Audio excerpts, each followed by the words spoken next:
Forged from the love of liberty in the fires of hope and prayer, with boundless faith in our destiny, we solemnly declare. Side by side we stand, islands of the blue Caribbean Sea, this our native land. We pledge our lives to thee.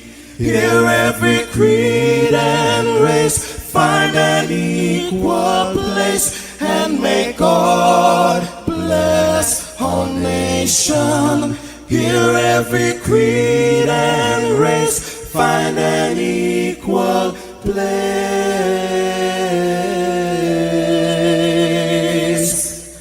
and may God bless our nation.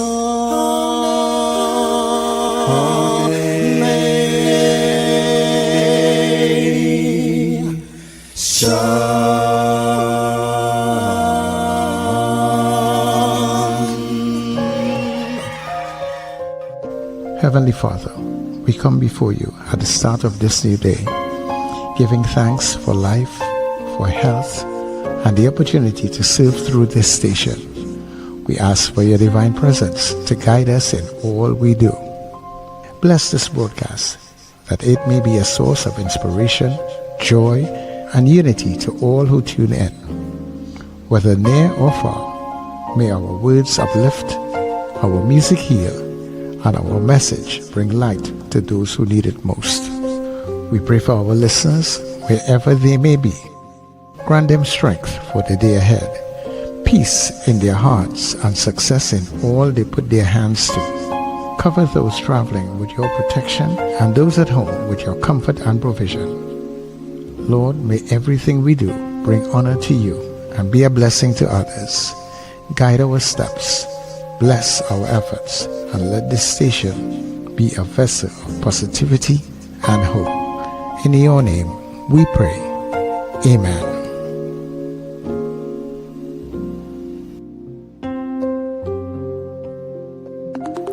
Your voice, your soundtrack, your station. New Era TT Radio. NETT Radio.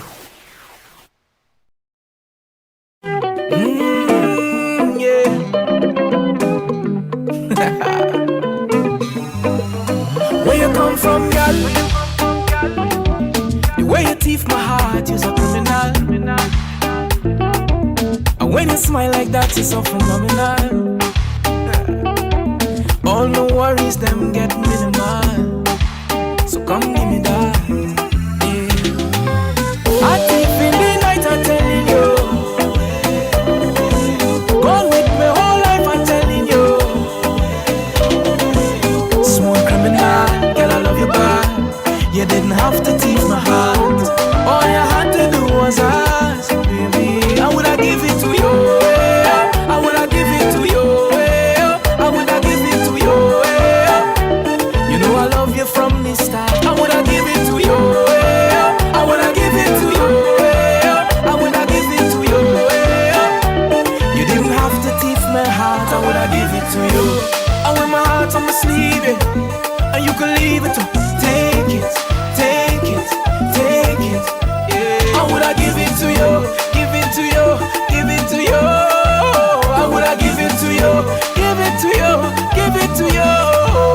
Where you come from, girl? Where you come from, girl? The way you love me, I know that you have my back. I say now and forever. When you touch me, I feel like the whole world stop. And you're the one that I want, yeah. When you watch me like that, no, we can't turn back. Full steam ahead, yeah. I thief in the night, I'm telling you. Gone with my whole life, I'm telling you. Smooth criminal, girl, I love you bad. You didn't have to thief my heart. All you had to do was ask, baby. I woulda give it to you. I woulda give it to you.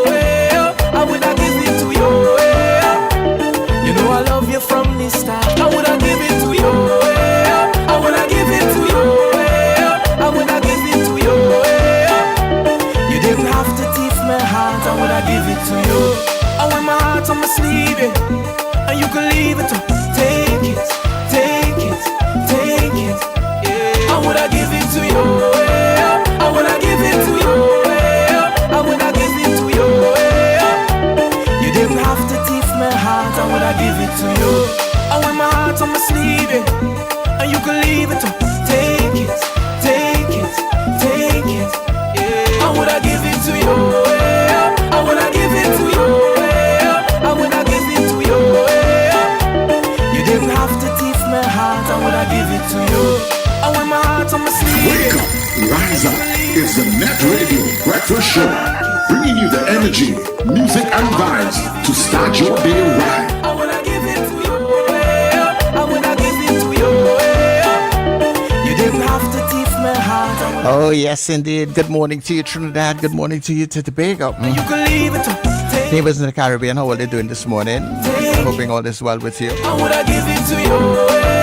I woulda give it to you. Friends and family who are streaming all around the globe in their different time slots and zones, good day to you. And of course, thank you so much for choosing us and being here on New Era TT Radio, NETT Radio, Heartbeat of the Caribbean. And of course, this is where we take you above and beyond.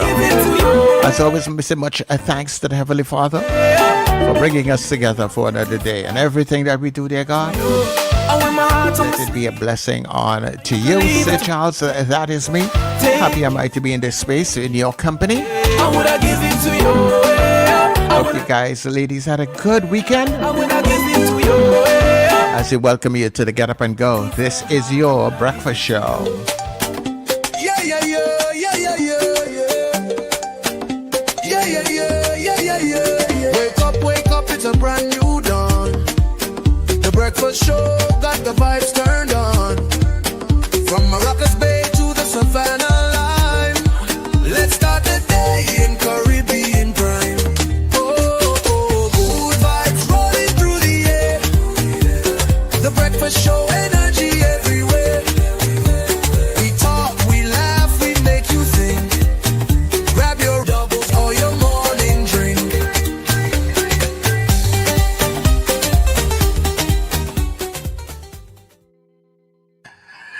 Okay, so we are here. It's a brand new day. It's a brand new week.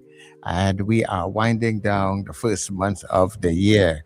So good morning, everybody. Good to be here with you. And of course, good morning to Richard and of course, Wendell. Good morning.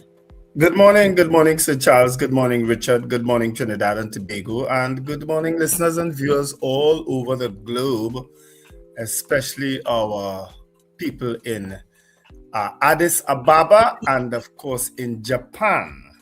All right. Special good morning to you all. All right. It's an absolutely beautiful Monday morning here in Trinidad and Tobago. I got a video from my nephew last night. He showed me outside his home in New York, in Brooklyn. Boy, oh boy, oh boy. I could just say, my God. And I've seen posts from, I've heard from Charmaine, I've heard from Ambrose Blah, New York. I've seen all what's going on in New York from people, even from my grandson who said his father's car is snowed in. I mean, it's my prayers are with you all in New York, as it wasn't for people in Toronto recently too, because they had a terrible also weekend with snow, you know. So I mean, even in Florida, have people getting snow. I mean, it's crazy. It's crazy, you know. But all the best to you all. Of course, condolences to those who would have lost loved ones, including the Samaru family. And happy birthday to Alana Morton, Lily Shorty Shorts Walker, who is my niece Leah. Happy birthday, Leah. Happy birthday to Kailash Dukaran, Brandon Hines. It would have been Nylian Hippolyte's birthday. Happy birthday to Kizzy Vincent also. Pauline Hostonmore, Gladys Room, and it would have been also the birthday of Joan Hackshaw. So happy birthday to you all who celebrated birthdays today, and have an absolutely fantastic day. All right? Morning, Richard. We gone, as I say morning. Disappear off disappear off the platform, yes? Anyhow, while he gets back inside, let me say good morning and of course, happy birthday. I can go. Yeah. Sorry. Go ahead, Sir Charles. Okay, yeah. So, so happy birthday greetings to Dr. Joanne Daniel, who is celebrating her birthday today. So happy birthday to you, Joanne. And of course, Leslie Ann Thompson. There's another part of her name there now, but she's celebrating her anniversary. She and her husband. So, gotta wish you guys all the best. Yeah. All right. Morning, Richard. Good morning, guys, and good morning to our listeners and viewers, wherever you are across the planet. And well, good morning, good afternoon, or good night. And of course, we know you have a choice, and we're glad you chose us. And good morning to my co-host, Wendell and Sir Charles. Good morning, guys. Yeah, morning. Yeah.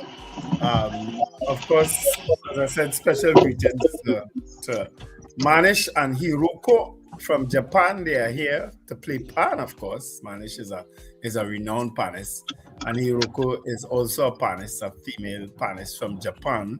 She is playing with Invaders. Morning, they visited me on Friday down at Rumbox. So thanks for coming, guys and girl.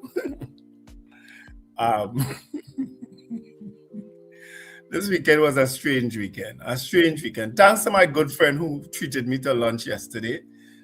We haven't hung out. I didn't go to St. Mary's College Fest, but even though I saw your video you just sent, Wendell, which was related to that, but I didn't get to watch it. But I did go to the Carnival fashion show in Queen's Park, Savannah last night. Well, yesterday evening, because it started around a little after 5. And it went till about maybe 7:30ish or 8, somewhere around there. I can't remember exactly. But it was very entertaining. And it was quite a good turnout. And it was really, it was like 12 designers. I think this is the second time they have done it. And it had some really good reports from last year. And I saw some people there who told me that this year was even better. In terms of how they did this stuff, so it was interesting. When you say the Savannah, you mean the village of the Savannah at that show? No, in the Savannah itself, the seating was on the Savannah stage itself. Okay. So the seating for patrons was on the stage itself, but what they did is they did the seating in a way that the models actually modeled throughout the audience, so to speak. Yeah. Oh, right. Okay. Interesting. Yeah. All right. Okay. Good. So it's different. So I did some filming and I did some videos and I sent it to. Well, I compiled it and I sent it to Sir Charles. So we'll see some of those excerpts at some point today. Okay. All right. All right, but let me go through the chat then, because we had some serious issues over the weekend. Of course, that shooting of that. We didn't do good news yet. Did you do the good news? Oh, sorry, my apologies. Yeah, let's see. I was actually using your what you just said as good news. Don't try that one, sir. Don't try that one, sir. The fact that Manish and Hero could check me. No, don't try that one, sir. You're a true politician. Don't try that. The fact that my partner carry me out for lunch, that was good news. Yeah. Good news is up. My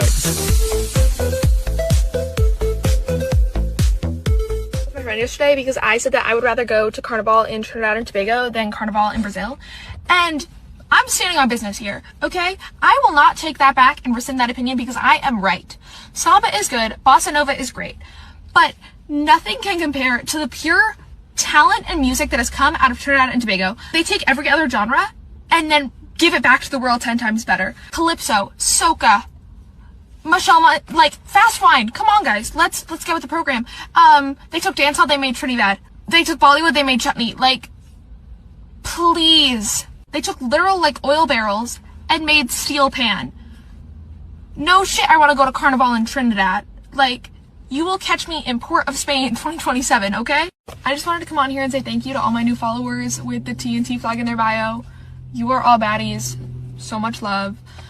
So people were asking how I knew so much about music from Trinidad and Tobago.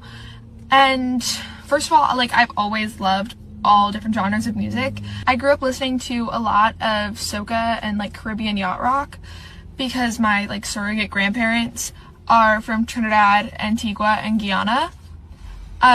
So big love to the Caribbean. And then in 9th grade, I took a history of music class where we did a project where you were meant to choose a country and learn all about their music and their history. And so obviously I picked Trinidad and Tobago, duh. And that's when I realized that y'all are the OGs. Like, everything that has come out of that dual island nation is gold. If you're seeing this and you don't listen to Trini music, put your headphones on, guys. Put your headphones on. You are about to be blessed. Yeah, so I'll see you at Carnival.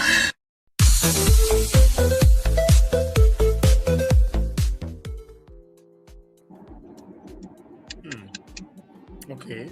You haven't been to Carnival until you haven't been to Trinidad.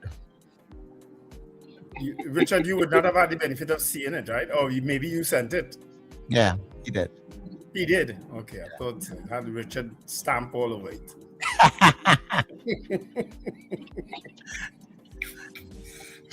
Anyway, let me greet the people in the chat. Margaret Thomas, good morning. Eunice Dublin.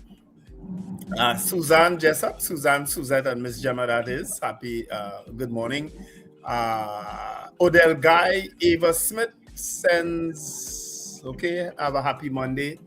Erica Charles, Diane Payne, Kenny and Harlem, Robert Taylor, Marlon Motley, Kathy Ann Charles and Arlene in Bronxville, Valerie Mendoza, Wendy Ann and Frank James, Michael Cadet, Claire Lendor Rollins, Debbie Modest, Apollonius, maybe you all have a wonderful day. Richard Jeremiah, Brennan Smith, Prabha Ramdale, have a great week ahead. Ingrid from Tucson, Arizona. Did you get snow out there? Do you? I'm not even sure, you know. Sherwin and Juliet Kerr have a marvelous Monday. Wayne Ramsey in Fort Lauderdale, Joyce Phillip. CJ from New York, who's snowed in. CJ, I don't think anybody going to work in New York today. I don't know how they will get to work. Valerie Mendoza, I want to wish my daughter, Mikal, is it Mikal? I don't know how you pronounce that. Mikal or Michelle Mendoza, a happy 21st birthday. All right, so happy birthday, Michelle or Mikal, from your mom, Valerie, and of course from us on the Breakfast Show. Michael Robinson, blessings from Sweet TNT Cascade. Where are you doing in Tongway? Morning, Michael. Boy B. Daisy from David, Nicola Nichols, Melissa Nelson also wishing her husband, Christoph Arthur, happy birthday. That's Melissa Nelson Arthur. So happy birthday, Christoph, from your darling wife and from us at the Breakfast Show.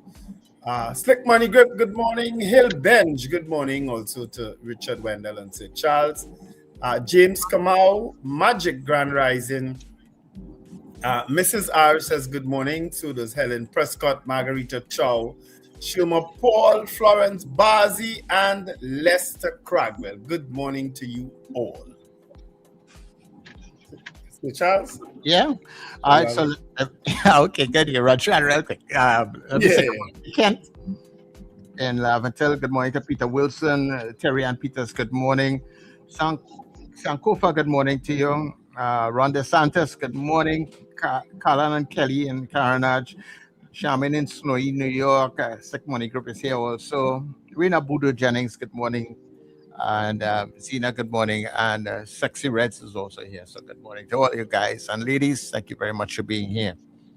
Yeah. All right. David McCarthy also jumped in just now there, and Trini Merle Kitchen. All right. So we take a break, and when we come back, we'll get into the program. We have a serious program for you today. All right. Hey, you. Yes, you. I'm talking to you. So you think you can sing, huh? Well, then be part of our Carnival Karaoke. You know what? I don't like that name. Let's call it Carnival Karaoke. Carnival Karaoke, we'll call it karaoke. Yeah, so you can be part of our Carnival Karaoke on the Breakfast Show on New Era TT Radio. Yep, it's happening Monday to Friday at 7:50 a.m. starting Monday the 19th of January, and all you have to do is sing a verse and a chorus of your favorite calypso, soca, chutney, old or new. Just sing it good, and you could be our karaoke singer, our champion for 2026. We're taking 2 contestants every day, and we're choosing one winner whose name will go into the championship box. And on Carnival Friday, the 13th of February, we'll have a grand draw for the karaoke champion of the Breakfast Show. The first ever prizes. Well, don't worry about that. You'll get something. Just come and sing and be part of our Carnival Karaoke on the Breakfast Show and New Era TT Radio. Sing, the man, sing.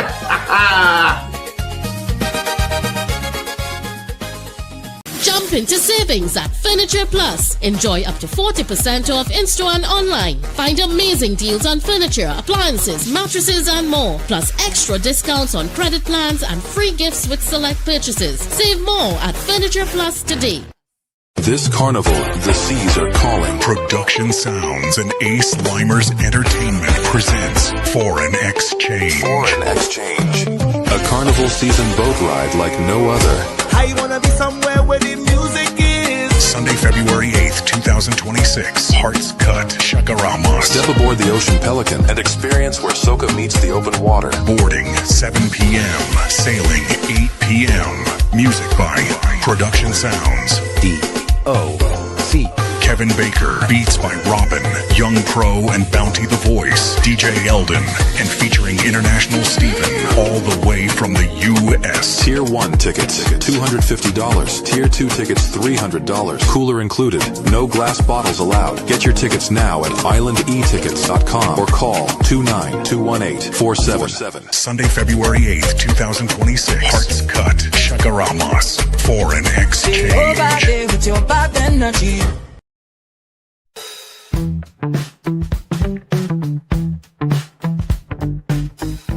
S&H Rumbox, 137 Western Main Road, St. James, for all your retail and wholesale needs for alcohol and non-alcoholic beverages. Call us at 686-0599 or visit us at 137 Western Main Road, St. James. S&H Rumbox, drinking out of the box. End times is here. Are you prepared?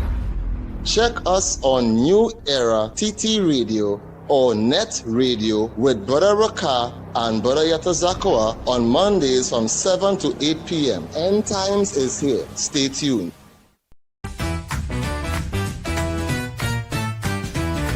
Advertise with us on New Era TT Radio, the fastest growing streaming platform for talk in Trinidad and Tobago. Audio and video ads welcome. Elevate your brand with us. Connect with us at newerattradio@yahoo.com or call us at 299-5156. Now what are you waiting for?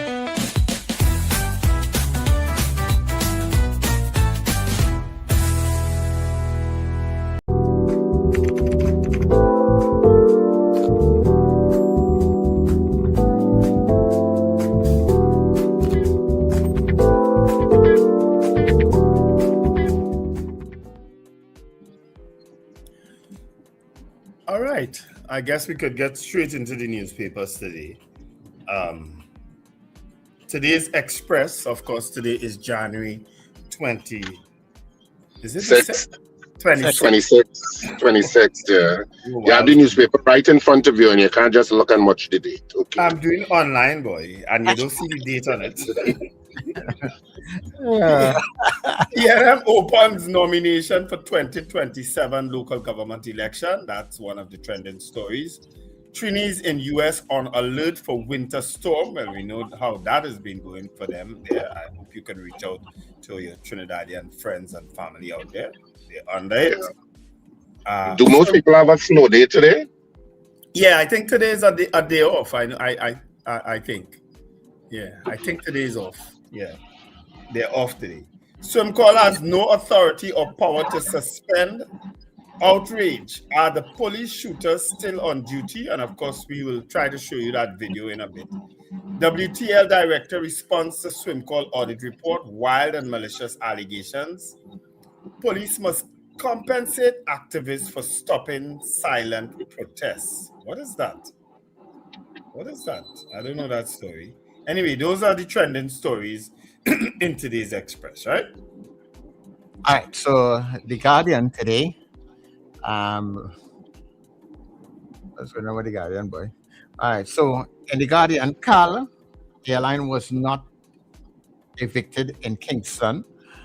And then there's another story. Give us a hearing. Fearful migrants call for meeting with minister to address registration. Undocumented migrants can begin registration on Monday. Well, this is today. I wonder if I'm getting old stories in my browser here with this Guardian one. Possibly not. Barrier fuel tragedy survivor not content despite $1 million ex-gratia payment. And Independent Senator put Zosos on hold, extend SOE. I think I'll stop there with The Guardian. Somehow I figure this browser give me old news. All right, I could do the news there. Yeah, sorry about it. AG Trinidad and Tobago not a zone of peace. Outrage over police killing. CCTV shows victim with hands in the air. Trinidad and Tobago near standstill. UV rises in global ranking. And Jereem eclipses Olympic champ Lyles for New Balance 300-meter crawl. Those are some of the stories trending in today's Newsday online edition. We have to say online edition because the actual newspaper sometimes have some complete. Yes, and then they have other things as their main stories. Yeah. So those are the three stories, and I'll just to start, I'll read this, and if it sounds familiar, and as Richard pointed out, and I agree with him, karma is something, when the universe trying to tell you something, listen to it. And two incidents would have happened over the last few days, one here in Trinidad and Tobago, and one in Minneapolis, that crystallizes my position on police officers all over the world.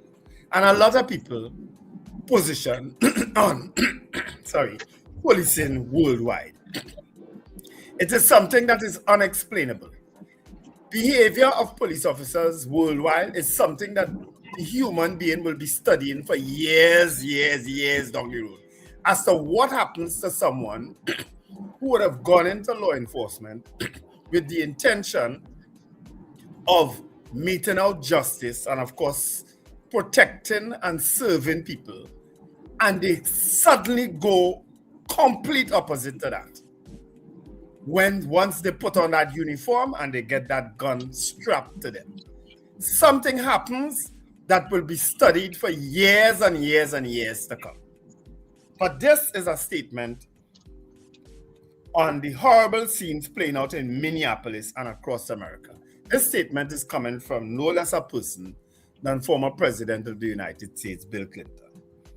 In recent weeks, we've watched horrible scenes play out in Minneapolis and other communities that I never thought would take place in America. People, including children, have been seized from their homes, workplaces, and the street by masked federal agents. Peaceful protesters and citizens exercising their constitutional right to observe and document law enforcement have been arrested, beaten, tear gassed, and most searingly in the cases of Rene Good and Alex Pretty shot and killed. All of this is unacceptable and should have been avoided. To make matters even worse, at every turn, the people in charge have lied to us, told us not to believe what we've seen with our own eyes, and pushed increasingly aggressive antagonistic tactics, including impeding investigations by local authorities. Over the course of a lifetime, we face only a few moments where the decisions we make and the actions we take will shape our history for years to come. This is one of them. if we give our freedoms away after 250 years, we might never get them back. It is up to all of us who believe in the promise of American democracy to stand up, speak out, and show that our nation still belongs to we the people. I read that not because I'm so concerned, well, I am concerned about what's happening in America, but I read that to bring it back to Trinidad and Tobago with what is proposed and what we are seeing playing out in our streets, in our communities, right?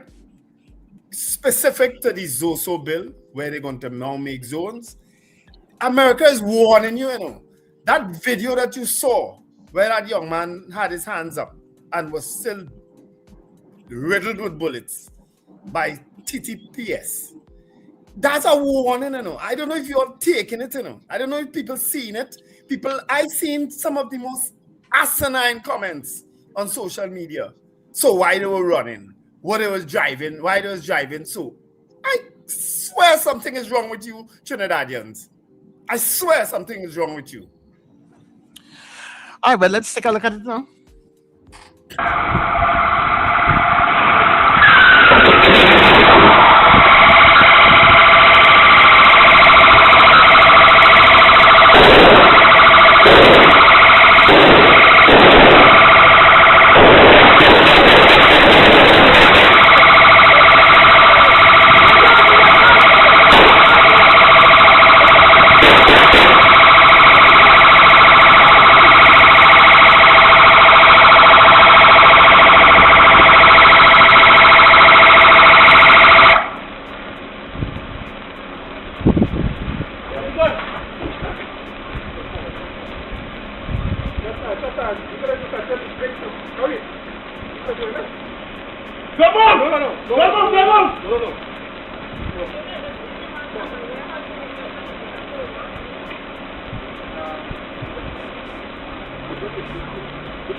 That video didn't disturb you, nothing else will.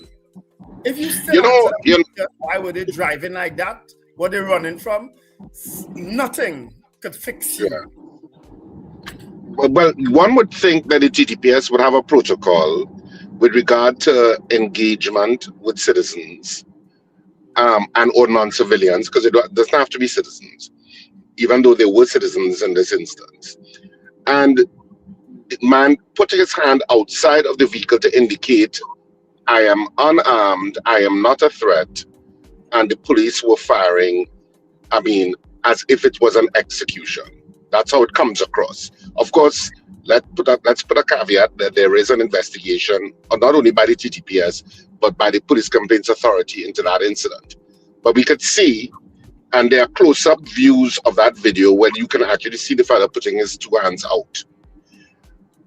What you had that confused the entire situation was the Commissioner of Police making a statement that says they were shot at and then they returned fire, which obviously the video does not show.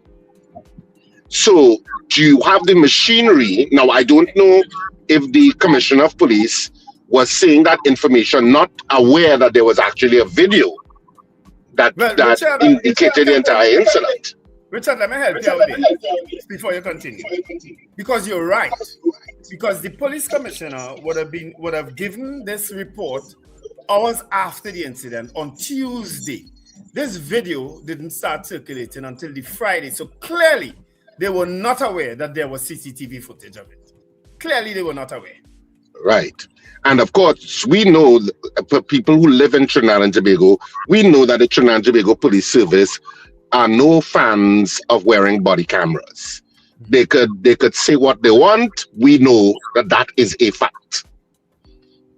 Because body cameras have not been utilized by the Trinidad and Tobago Police Service in a comprehensive and sustained manner for years.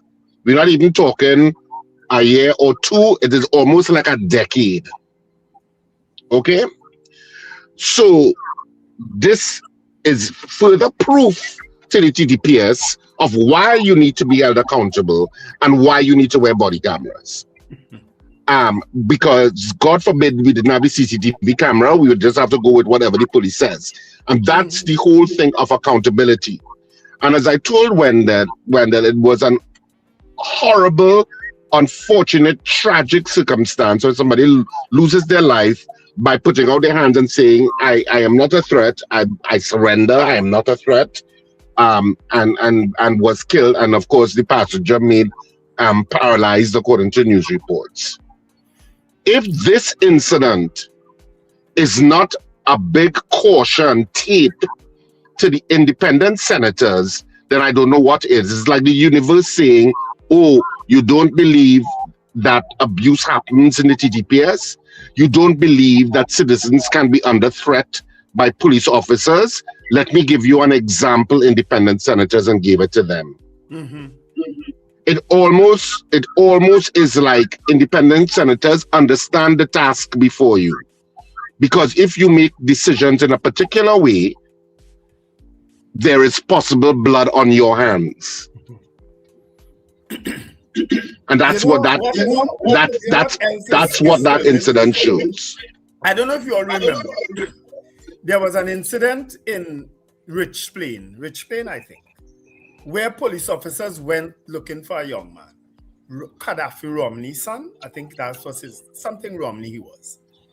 And they said the police commissioner at the time, the acting McDonald Jacobs, a very decent man, I like him, he's very decent, came to the public based on what was reported to him and said that in an exchange of gunfire, you know the statement again, that the police, this young man shot at the police. It caused the death of a police officer.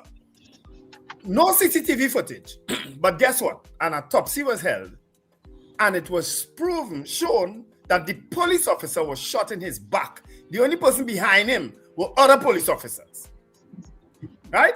Since then, I think 2 police officers have been charged in that matter. But the police commissioner at the time came to the public and said that the young man was on the run because he shot at the police and a police officer was killed. That's the information they fed the commissioner at the time. I felt sorry for McDonald Jacobs because I know he's a decent man. But he come up through them ranks with these set of rogues that they have inside of it, these set of demons. You understand? And put him on a spot where he had to lie to the public. No doubt. I have possibly this happened again with Commissioner Guevara. I don't know. You understand that they tell him it was an exchange of gunfire and so we shot up. That is what the reports. And when you read the report of the killings in Moruga, didn't you read a policewoman saying that what she said her statement was written for and she just had to sign it? That went to court, people. And only at the very last minute, she backed out and said she had nothing to say. People forgetting these things. Watch and read what's happening in Minneapolis today. With enhanced, when you give institutions that presumptively are to control citizens and are using their control citizens in inverted commas, and you give certain types of personalities that power, this is the logical result. Mm-hmm. And this TTPS, and you know, people take the Trinidad and Tobago Police Service, for all the good work that they do, they have a reputation in how they deal with citizens. And this is the institution that you want to give more powers through the very minimal oversight. All they have to say is, I suppose, is criminality and present evidence, and we never see the evidence. It goes, so it's like you're going in a kind of logic loop that we have the evidence, we can't show it to you, but we have enough evidence, we are calling a state of emergency in a zone. And it's like this loop. It's what they did now with the state of emergency. They say that it was X, Y, and Z taking place. Up to now, we have seen no proof of it. So we just have to take your word for it and believe that you are honest about what you say. And the institutions that are supposed to check and balance that power over citizens sometimes seems weak and fractured. In addition to which, this current legislation has even less oversight. And you're giving that institution power. I've said this before. This is the same institution, in case the memories of our citizens, in case all the memories soft, this is the same institution that locked down the country in a gridlock because of terms and conditions. I don't know if you all remember that. A day of total policing. A day of total policing. That was the subject of an investigation by the TTPS themselves, to which I don't think we have had any report. And one of the biggest defenders, as I've said before, is the current Minister of Homeland Security, who was a police officer at the time and sought to defend it. Do the citizens of this country understand what the Trinidad and Tobago Police Service did? And the senior officers of the TTPS claimed they did not know that this was planned. Mr. Dulal Chan, we interviewed him the same morning. They locked down the entire country on the highways and byways, so much so it made international news because it was unheard of. This is the same institution that only say crime so bad to only take more power. I don't know. To me, the grey matter, and some people really need some vitamin help, yes? I used to make a statement, and I made it recently again.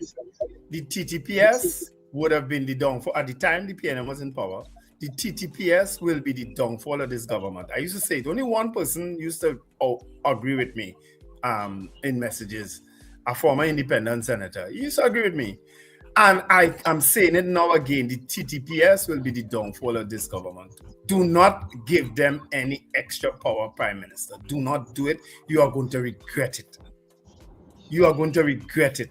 Look at, as I'm telling all you, forget Trinidad and Tobago just for a little while, and go and listen to and watch what's happening in Minneapolis. I just read out a statement from a former president of the United States. Barack Obama also released a statement too, Wendell. Okay, I didn't see that one. Yeah, Barack and Michelle Obama issued a joint statement on the issue too. Yeah. Look it up and read it. Look it up on your phone and read it. Okay, the three different phones you have, let one of them look it up. You can imagine Richard as a police officer, yeah? Lord Father. But I don't want to play Wendell. I don't want to be a police officer. I want to be a god. Oh Lord! When I say be gone, you're gone. You disappear. Who tell you that? Who tell you I can't say? Anyway, let me behave. But since this video has surfaced, the police commissioner has said nothing since then, right? No, the DCP, Suzette Martin, has said an investigation had been launched. That's about it. PCA David West has said an investigation. And the PCA also weighed in on it, yes. All right, this is the statement from Barack Obama. You see how I get both from a police commissioner reading it. Oh gosh, where did it go? The killing of Alex Pretty is a heartbreaking tragedy. It should also be a wake-up call to every American, regardless of party, that many of our core values as a nation are increasingly under assault. Federal law enforcement and immigration agents have a tough job, but Americans expect them to carry out their duties in a lawful, accountable way and to work with rather than against state and local officials to ensure public safety. That's not what we're seeing in Minnesota. In fact, we've seen the opposite. For weeks now, people across the country have been rightly outraged by the spectacle of mass ICE recruits and other federal agents acting with impunity, and engaging in tactics that seem destined designed to intimidate, harass, provoke, and endanger the citizens, the residents of a major American city. These unprecedented tactics, which even the former top lawyer of the Department of Homeland Security in the first Trump administration has characterized as embarrassing, lawless, and cruel, have now resulted in the fatal shootings of 2 U.S. citizens. And yet, rather than trying to impose some semblance of discipline and accountability over the agents they deployed, the president and current administration officials seem eager to escalate the situation, while offering public explanations for the shootings of Mr. Pretty and Rene Good that aren't informed by any serious investigation and that appear to be directly contradicted by video evidence. This has to stop. I will hope that after this most recent tragedy, administration officials will reconsider their approach, and start finding ways to work constructively with Governor Walz and Mayor Frey, as well as state and local police, to avert more chaos and achieve legitimate law enforcement goals.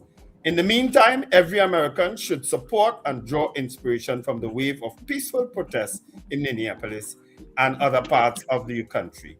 They are a timely reminder that ultimately it's up to each of us as citizens to speak out against injustice, protect our basic freedoms, and hold our government accountable. Well, they get the universe telling all you what's going on, you know? And he suggested peaceful protest. Mm-hmm. Yeah, well, we can't do that here. No, you could still protest. You know, you can't. They can't tell you can't walk down the road, and you could walk down the road as two. You know, and then another two could come, and by twos we could walk up and down Frederick Street. Yeah. We could walk down the Parliament in twos. Mm-hmm.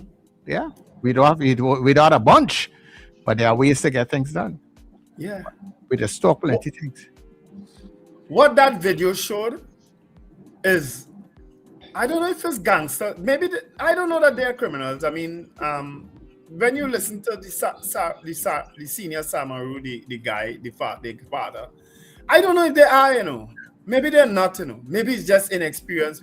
But it just shows a disease that permeates them once they put on those uniforms and get those guns. You know what's interesting about it also, Wendell and Richard, is that, okay, so let us say the guy was a criminal in whatever it is. Let's say that he had kidnapped that lady.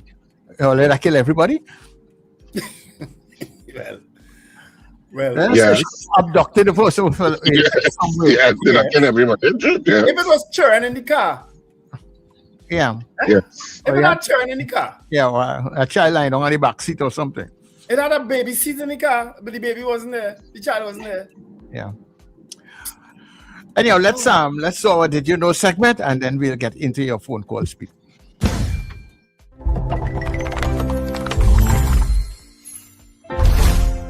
Hello, my name is Matt, and if you followed me for a while, you know that I share stories of hope, inspiration, and joy. But the privilege of watching content is that you can flick away from things that you don't want to see or things that you don't want to believe. But today I ask that you listen to at least my message. I need to tell you that what is happening in my community here in Minnesota is very real, and it is very wrong. I did an author visit last week where ICE was waiting outside the school to get the parents as they came to pick up their kids. This is not debatable. I saw it. I was there. I've watched people of color get approached by ICE while I got to walk through the same area, and I was never questioned. This is not debatable. I saw it. I was there. I know families and friends who are citizens that are so scared to leave their home because they feel they might be separated from their kids. This is also not debatable. I've talked to them and I've seen their faces. Then today I watched the video of a man who put his hands in the air, was then tackled, beaten, and shot. This is not debatable. There are multiple videos of multiple angles. You can go watch them for yourself. And what my heart breaks for the most isn't just the children who are affected or the families that are devastated by fear and loss. It is for all of us. Because there are people out there who look at everything that is happening and they think it's okay. It is not okay. It is not right. And I stand with my neighbors here in Minnesota, and I hope you stand with us.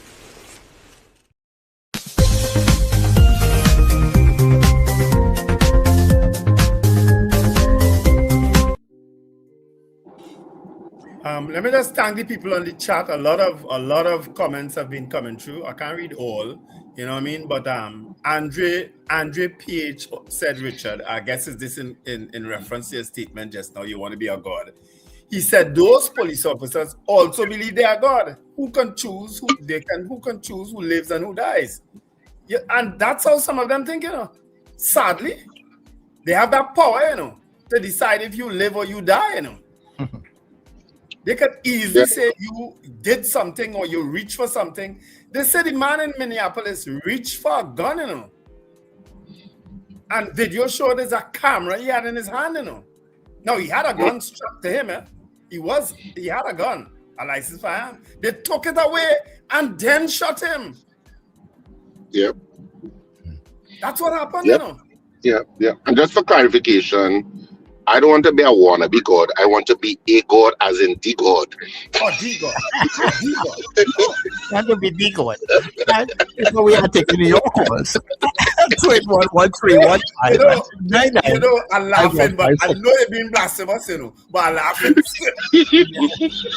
Oh, Lord. Like, no Christians just cringed. What did he say? What did he just say? Oh, nah. Anyhow, caller, good morning to you. Welcome. Good morning, gentlemen. Good morning. Good morning. So, Charles, you saying we could still protest? Are you serious? With them fully done police officers? You saying we could still walk on Frederick Street? Yes. You know how many people just pass through City Gate every day and move through Portisville? You could move through the same way, you know. Okay. Anyway, I wouldn't take the chance. Let me tell you, I protested in front of West End years ago, right? I protest in front of my police station years ago. I ain't gonna be so brave to try that now. Nice. Right? You can walk in small groups. Yeah, anyway.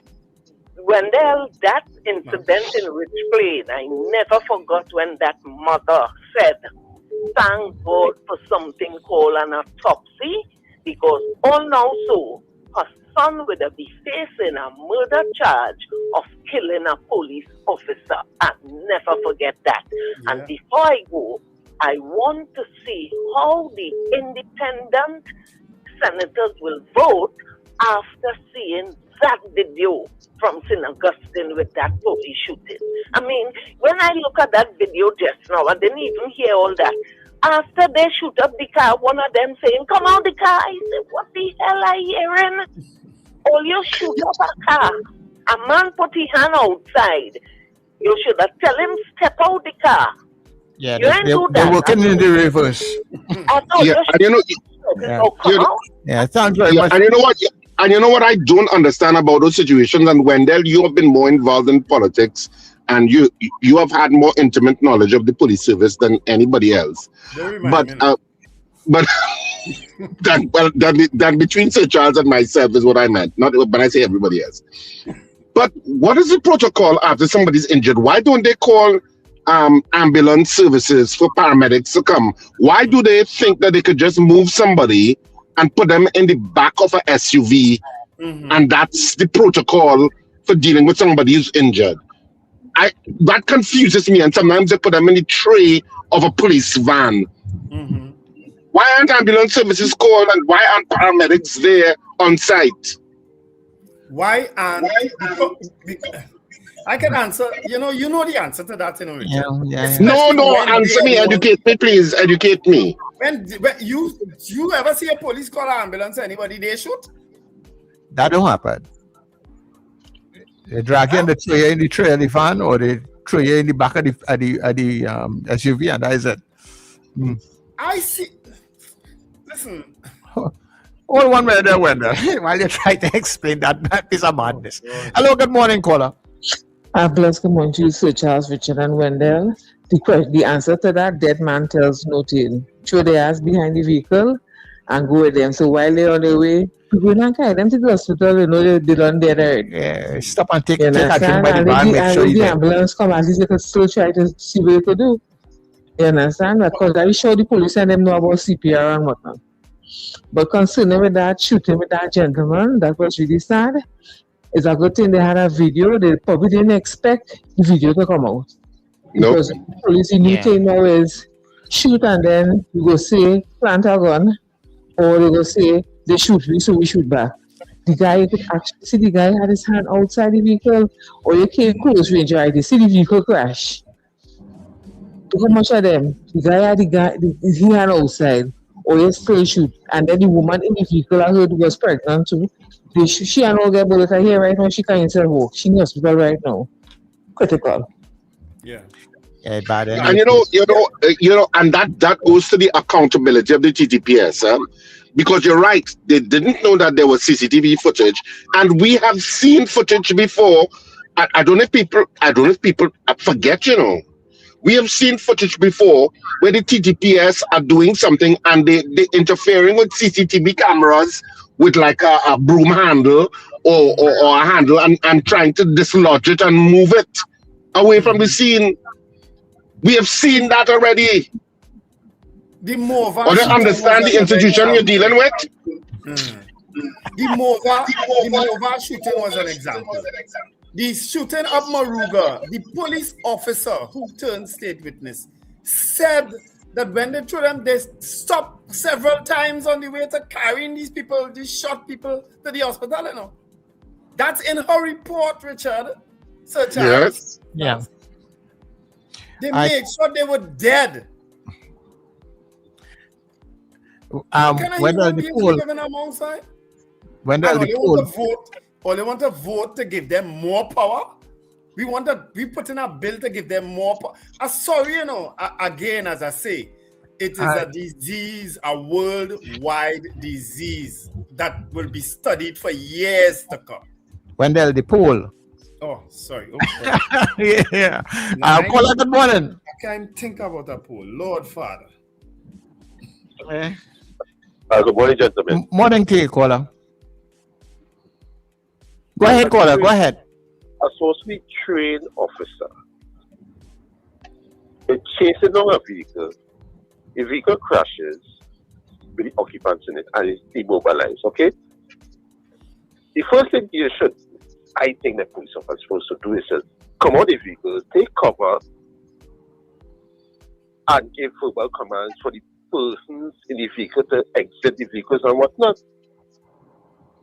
I think that should be the first thing should be done. But they did the opposite. As far as I see that execution, take it. Yeah. Lester Crockwell, thanks for reminding me. One of the officers said, why they taking so long to die? Drive slowly. A police officer reported that about our colleagues. That's in the Maruga killing. Yeah. That's crazy. They're taking so long to die? Yeah. Why they taking so long to die? Drive slow. And they stopped several times. Caller, good morning. Pleasant morning, gentlemen. Morning, I couldn't wait to get into this program. Calling blinds. Are you still on the topic of the shooting? Yes. Yeah. Nice. Or whether we on that or not, you can talk about it. Three important points, gentlemen, that Sir Charles touched on one of them, but there are two other factors that totally discredit what the police commissioner said. And police commissioner needs to be mindful and hush the mouth until an investigation takes place. The same advice he does want to give the citizenry about forming opinions before the investigation. Police commissioner need to also take that advice, because McDonald Jacob was misinformed when he came and told the population that the man shoot and kill a police officer, and the citizenry is raging war against police. You remember that statement he made? Yes. And Wendell, you said he's a good man. He cannot be a good man, because he never came afterwards when it was confirmed that he was shot by a police and apologized for launching a manhunt on a citizen of Trinidad and Tobago. He could never be a good man. I put aside the police part of him. McDonald Jacobs is a good man. I put aside the police part of it, right? Good men after they're all honorable men, Lincoln. I stand before you today. Good people. Institution that they are good people that cannot stay in those services. But I digress. 2 points, gentlemen. Mr. Charles touched on one, which is, What if that was a taxi and there was 4 passengers in a vehicle? That's 1. 2, if there was a firefight, if there was an exchange of gunfire, there was no way police would have exit their vehicle and run up on that vehicle firing the way that they did. That person in that vehicle had a gun. You saw, if you watch that video, the police came out with no concern whatsoever and run up on that vehicle and shoot at it, which is not police protocol. Anyway, I digress. The other very important part that we need to be mindful of, we need to pay attention to this, credit what the commissioner has said. When the vehicle became immobilized, so a little piece of information is very important we're leaving out. We saw the driver put his glass down before he stick his hands out the window. There is no possible way that we are in a shootout and I put my glass down, I shoot at the police, and then I say, boy, this place getting warm, boy, this air conditioner, I don't want to waste the AC, let me put my glass back up. There's no way that ever happens in any shootout in any practical world. That does not happen where you're in a car chase and wind up your glass. Like the glass going to block the bullets that the police coming with. The man, we saw the man put his glass down, so there was no way that there could have been a shootout. Unless you were shooting through the back glass. That video is self-explanatory, you know. You don't even need to go into detail with it. That video is so self-explanatory. I don't know what else could be said about what you see on that video. Yeah. You saw a car come around a corner, crash in the drain. You saw a young man put down his glass, stick his hands out the air. You saw police officers jump out the car that they were pursuing him with and just start to shoot. That's all you saw on that video. Yeah, that's all you need to see on that video. Just as he came out and after the fucking ball, don't move. You could have jumped out your vehicle and say, don't move, the man hand on outside. You know, or they kill the man and then say, don't move. Oh, Lord. When did the poll? Yeah, I sent it. I know I sent it since you talked to me, since you're both. No, it's on the screen. Why am I watching the screen? You were seeing 3 phones. Sorry. Richard, how you doing this morning? I thought they're still asking me to do a poll. No. Do you expect justice for the Samaru family in the latest police shooting? Do you expect justice? Yes or no? Yes or no? Do you expect justice? All right? Right. We're going for the news, and you can vote throughout the news, people.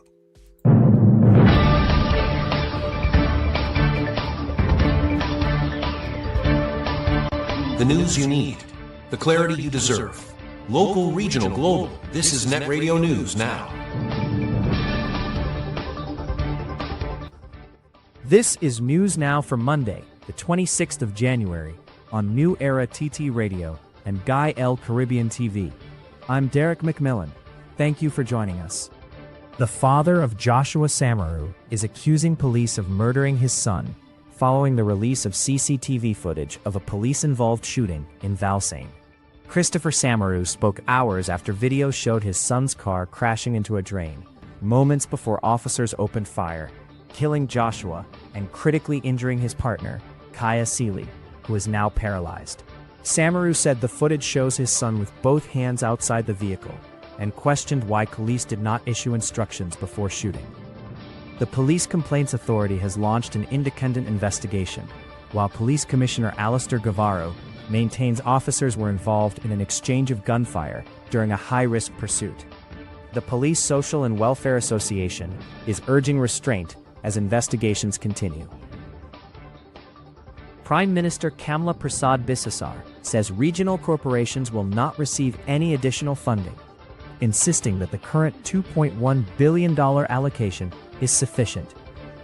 She was responding to complaints from PNM-controlled corporations, including Port of Spain, which warned that budget cuts could disrupt services such as garbage collection and Carnival 2026 preparations. In a Facebook post, Prasad Bisesar blamed poor management and low productivity, saying taxpayers fund more than 13,000 local government workers but receive inconsistent service.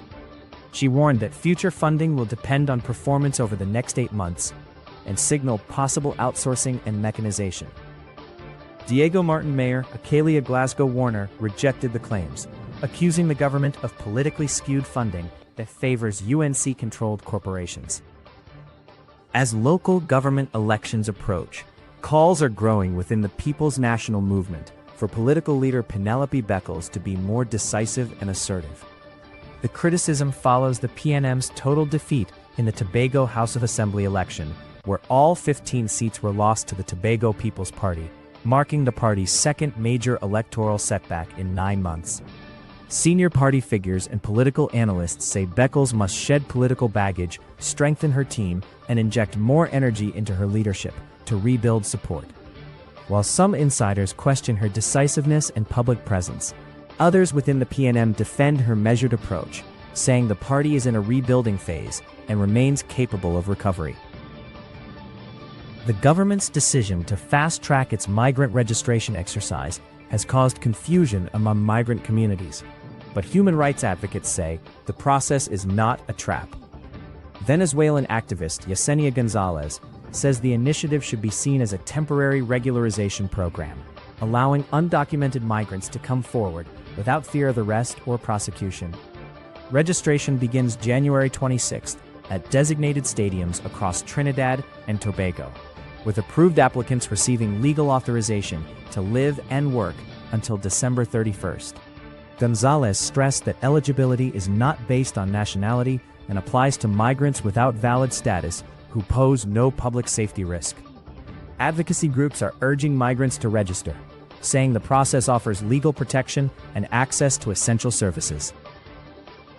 In regional news, since the United States operation that led to the arrest of Venezuela's ousted president Nicolas Maduro, Trinidad and Tobago has appeared increasingly out of step with parts of the Caribbean. The government's public support for U.S. military action in the southern Caribbean and Venezuela, along with Prime Minister Kamla Persad-Bissessor's description of CARICOM as an unreliable partner, fueled speculation that the country had strained regional ties. However, CARICOM chair and St. Kitts and Nevis Prime Minister Dr. Terence Drew has dismissed claims of regional suspicion, insisting there is no suggestion within the bloc that Trinidad and Tobago was involved in Maduro's detention. Drew said TNT remains an important CARICOM member and stressed that the bloc's response to the incident was reached by consensus, reaffirming principles of sovereignty, non-interference, and diplomacy. He also rejected talk of any CARICOM breakup, saying no member state is threatening to leave the regional grouping.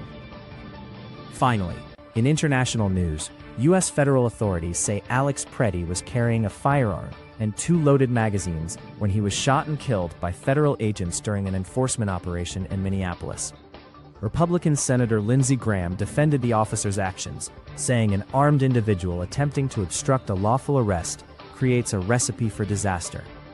While affirming the right to protest, Graham said no one has the right to interfere with law enforcement, warning that bringing a loaded gun to such situations can have fatal consequences. However, BBC Verify, after analyzing multiple videos of the incident, reports that Preddy appeared unarmed at the moment he was shot, after agents had wrestled him to the ground. Footage shows an officer removing what appears to be a firearm from Preddy's waist just before shots were fired. Preddy, a 37-year-old intensive care nurse, has since been remembered by colleagues and neighbors as kind, non-violent, and deeply troubled by U.S. immigration policies. And that's the main stories at this time. That was news now. Stay informed with New Era TT Radio, NETT Radio.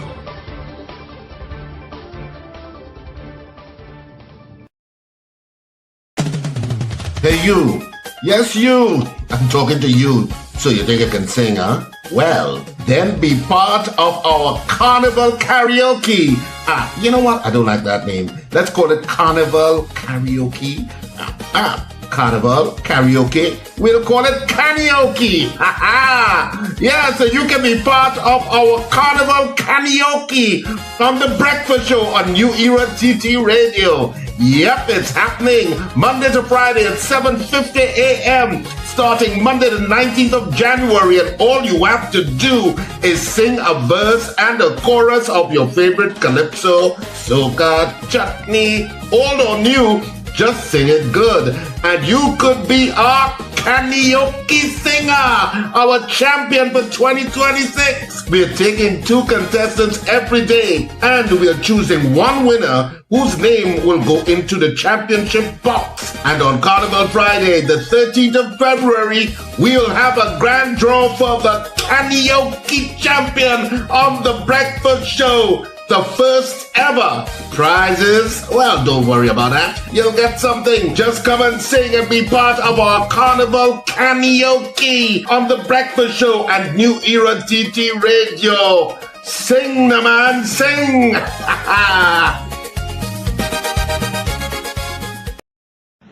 Your mid-morning just got better. Join Sir Charles for the mid-morning mix and mingle, where good music, real talk, health, and family matters come together, and your voice is heard. Whether you're at work, on the go, or just taking a break, this is the perfect mix to keep you engaged, informed, and entertained. The mid-morning mix and mingle, weekdays, 9 a.m. to 12 noon on New Era TT Radio, NETT Radio. Fresh energy. This is the NETT Radio Breakfast Show.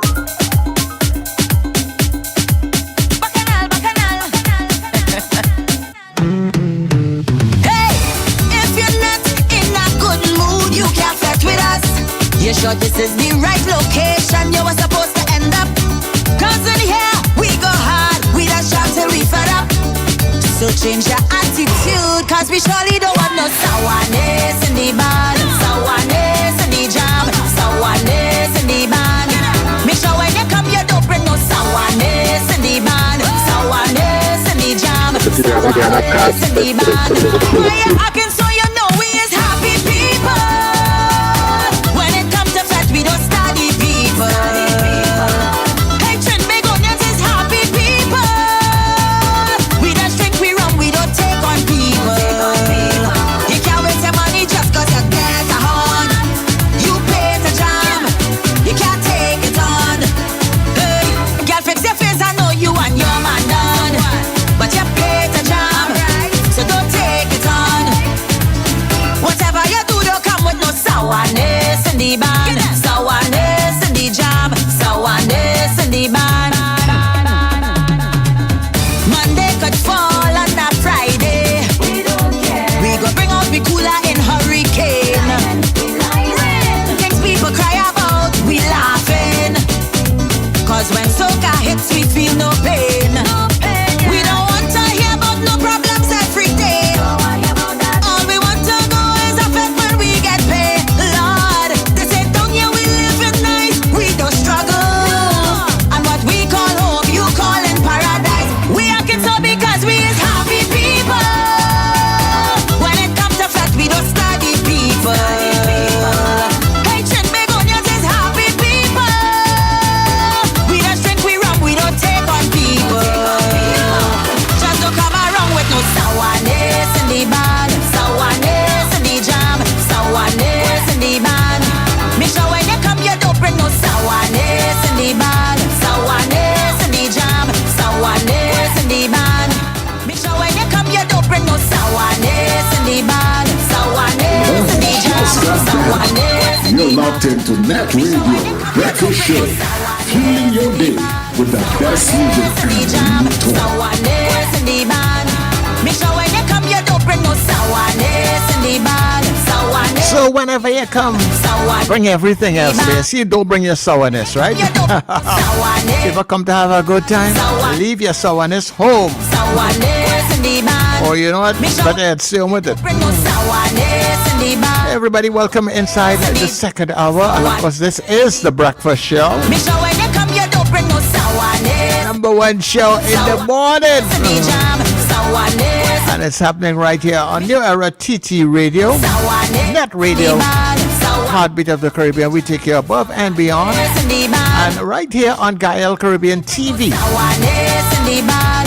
Good morning to all the folks on Gael Stream. Thank you very much for joining us. Make sure when you come, you don't bring no sourness. Remember when we come off of the feed, just at around 8:30, guess what? You can still listen to us all day on our other feeds. We are streaming at newerattradio.com. That's newerattradio.com all day and every day. New Era TT Radio on TuneIn, so that way you get us on your Google and Alexa devices. Please do support our channels by liking, following our different platforms, and of course do support with your donations that you can keep us up and running. Just hit the support button, check for the links in the description on our YouTube channel, or you can just text donate to 299-5156. We will get back to you and tell you how to do that, right? Just in case you're having problems. Simplifying it for you. So our poll is up. Do you expect the Samaru family to get justice after that police shooting? You're voting yes or you're voting no. And when we come back, we'll tell you how you voted, right? So don't go anywhere. Stay with us on The Breakfast Show. End times is here. Are you prepared? Check us on New Era TT Radio or NETT Radio with Brother Raka and Brother Yatazakawa on Mondays from 7 to 8 p.m. End times is here. Stay tuned.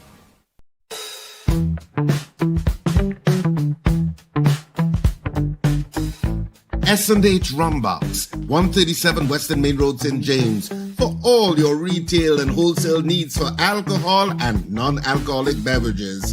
Call us at 686-0599 or visit us at 137 Western Main Road, St. James. S&H Rumbox, drinking out of the box. Jump into savings at Furniture Plus. Enjoy up to 40% off in-store and online. Find amazing deals on furniture, appliances, mattresses, and more. Plus extra discounts on credit plans and free gifts with select purchases. Save more at Furniture Plus today. This carnival, the seas are calling. Production Sounds and Ace Limers Entertainment presents Foreign Exchange. Foreign Exchange. A carnival season boat ride like no other. I wanna be somewhere where the music is. Sunday, February 8th, 2026. Hearts Cut, Shakarama. Step aboard the Ocean Pelican and experience where soca meets the open water. Boarding 7 p.m. Sailing 8 p.m. Music by Production Sounds. D.O.C. Kevin Baker. Beats by Robin, Young Pro, and Bounty the Voice. DJ Eldon. And featuring International Steven. All the way from the U.S. Tier 1 tickets, $250. Tier 2 tickets, $300. Cooler included. No glass bottles allowed. Get your tickets now at islandetickets.com or call 29218-4777. Sunday, February 8th, 2026. Hearts Cut, Shakaramas. Foreign Exchange. With your bad energy.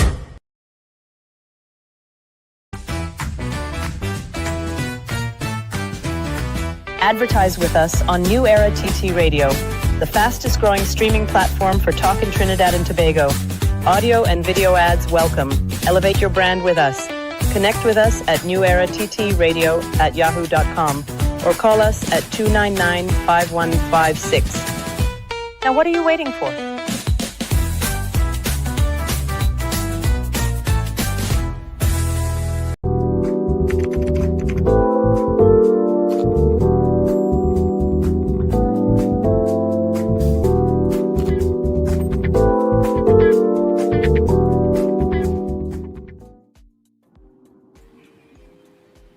Okay, we are back from our 7 o'clock news, and our poll is still, well, it's not there anymore. What's the poll, Sir Charles?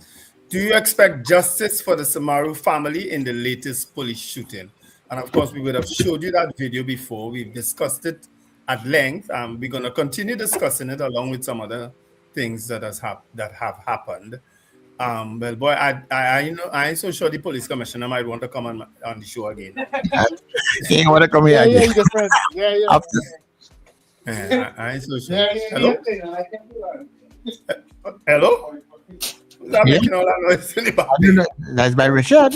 By Richard? Yeah. Richard, you ain't wear your microphone on. Take it off before we hear something, please.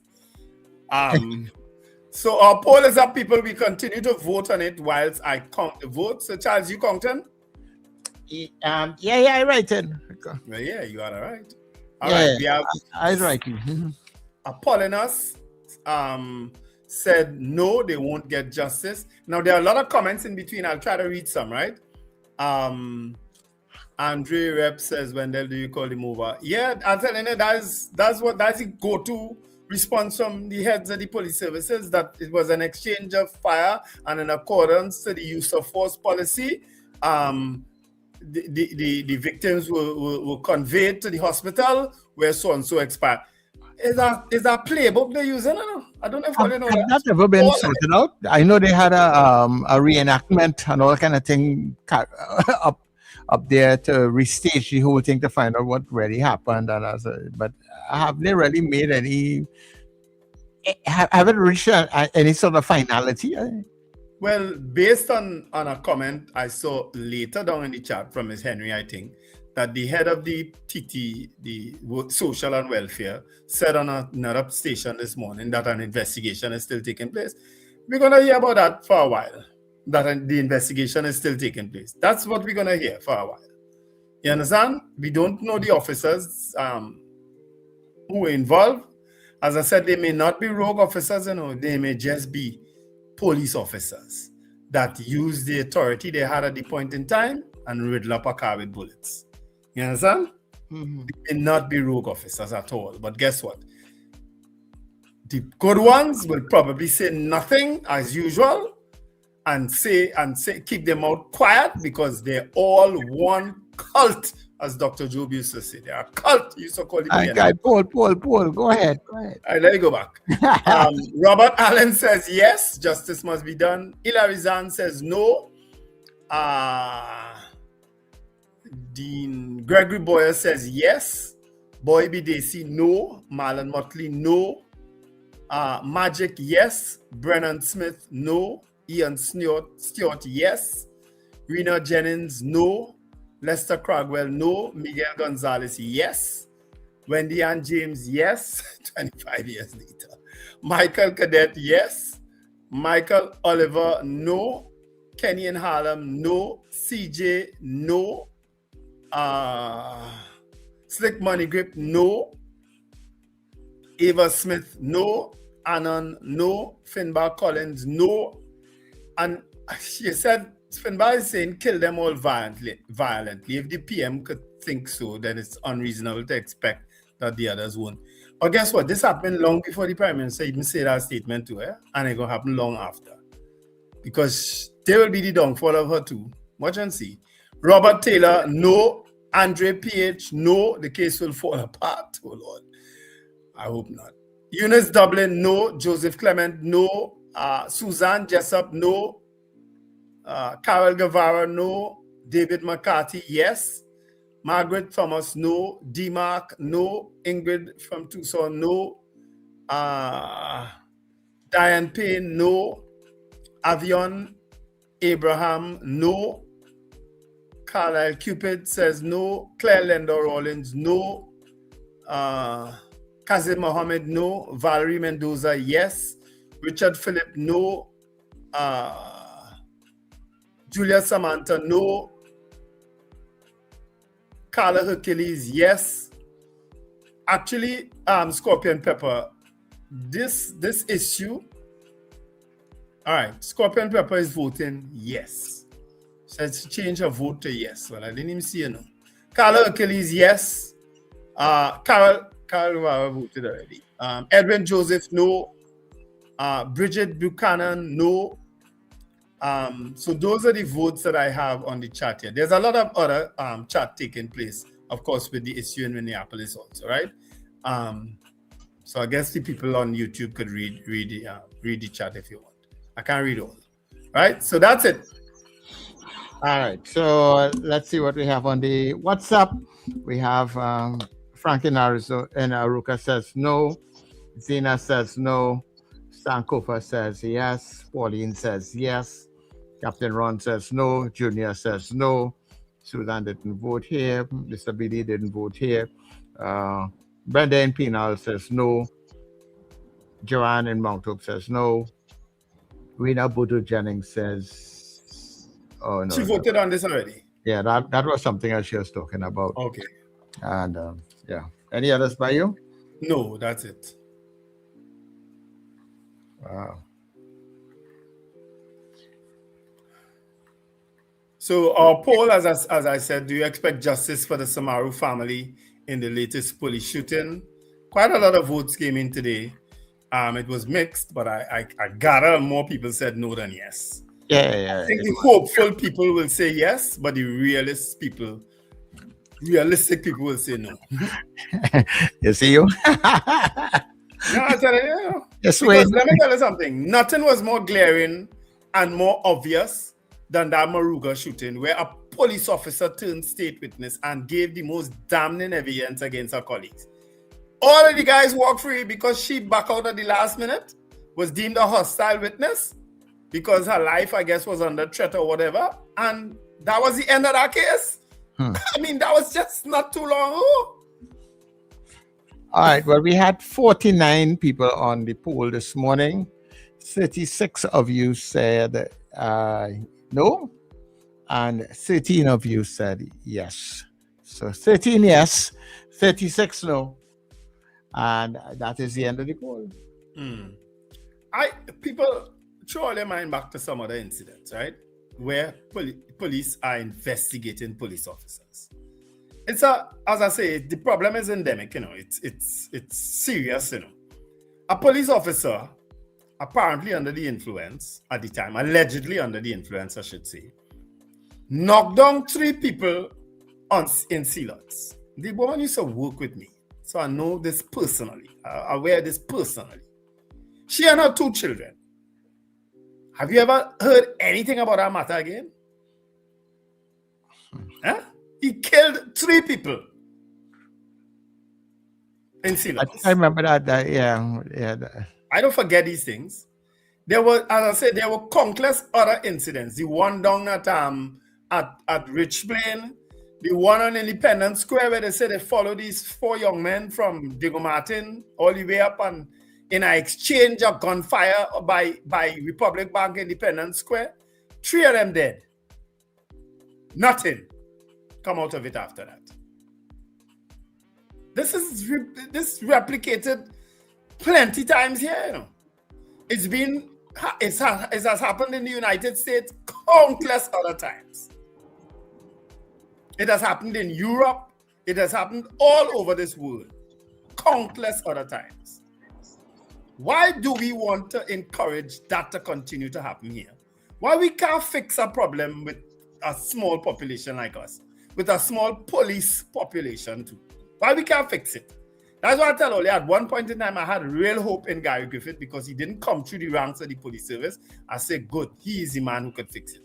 And he started to. But guess what? He fall in line with them because it had nothing more cultish than a bunch of police officers. You're saying that, These LTL people are doing a Morgan job this morning. So like Gary, you said that money fall in line, All right. Yeah, he started. Then we had Dwayne Gibbs and Iwatsky. Yeah. We thought that when we get people from outside, we'd change. We thought so too. We did.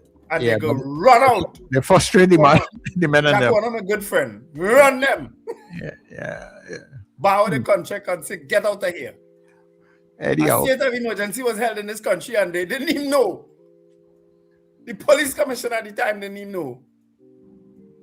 Huh? Yes. Will you forget that? I do forget them things. Richard, you're back? I didn't go anywhere. Well, you had people join you. Because we were hearing you. You heard real noise in the back by you. And then you came off of the shot up there. Anyhow, I was just because it wasn't connecting to the Bluetooth properly. I kept going in and back, in and out, trying to solve that problem. Okay. Well, I'm just about to play the carnival video that so I'm happy that you came back. You want to talk about it?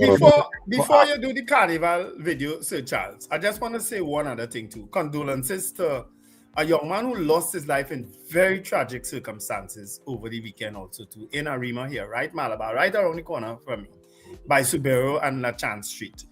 He was walking in the road with his wife, Ricardo Nicom. Yes, Ricardo Nicom.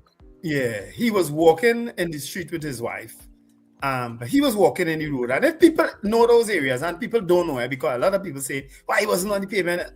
Yeah, okay. But those pavements are very narrow, right?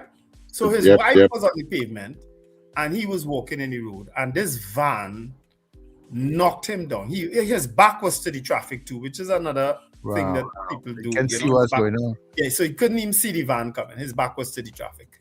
And this van driver, he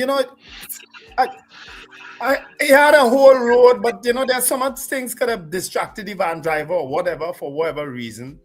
But he plowed into this young man. And this is what, Chenpuna Road? Subaru Street and the Chance. Oh, one of the others. Subaru Street and the Chance, yeah. That's kind of runs parallel to Malabar in a kind of way. Yeah. The Malabar main road. Yeah. Yeah.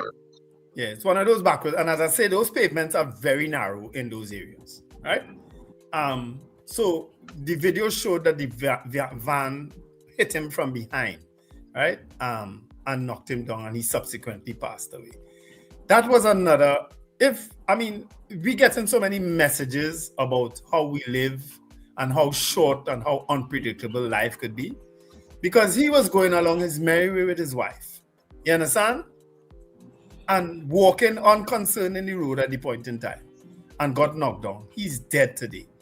I see that a lot of times, especially when you were like the visibility, and it was clear visibility. Very clear. So I don't know how the driver didn't see him. Distracted by his phone. Or something. Probably distracted by something, or some people make this bad joke sometimes. What were you doing in the road? Let me mirror hit you. Nah, man. All of that could have I thought about when I saw that video. You understand? That he probably just tried to let the mirror hit him. But he knocked him down.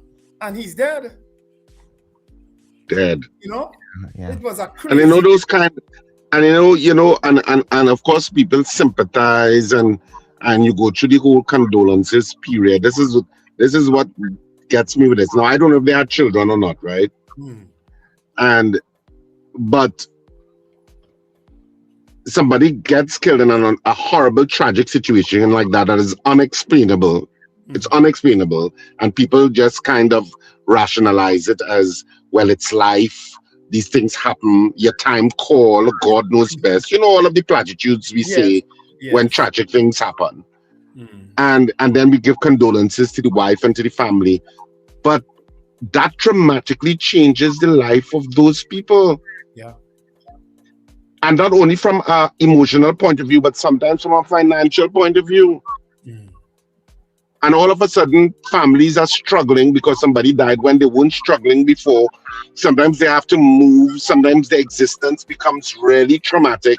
And the rest of the world moves on all unconcerned because we have said condolences, and that's good enough. Yeah, it's a family to pick up the pieces, and those life-altering situations. The worst thing anybody could ask me is how somebody died. When like if I have to break news of death to somebody, or they hear that somebody died and they ask me, so how he died? I say, he stopped breathing.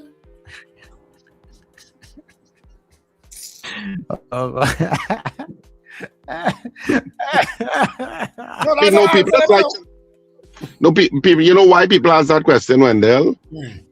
They in a kind of way want to know, to make sure it doesn't happen to them in a kind of way. You think so? What was exceptional about them that they are now dead, even though they may be younger than me or my age? What makes them exceptional to my circumstance? Yeah, it was cancer. Oh, thank God. He just, he got knocked down. Yeah, you understand? They need to rationalize that with me then. That this is not going to happen to me in a kind of way, subconsciously, somewhere in the back of their head. I think that's why they ask. I get upset with that question, especially when it's a sudden death. I get upset. Because it's also natural human curiosity too, eh? Some people just curious, because life is so. The weird thing about life is so fragile in some ways And yet it's so, and in other ways, it's very robust. Like, you know, like your body, if it is ill, is actually fighting that illness with a robustness to keep you alive. And then in other ways, life is so fragile that it just can, you know, go just like that. It's crazy.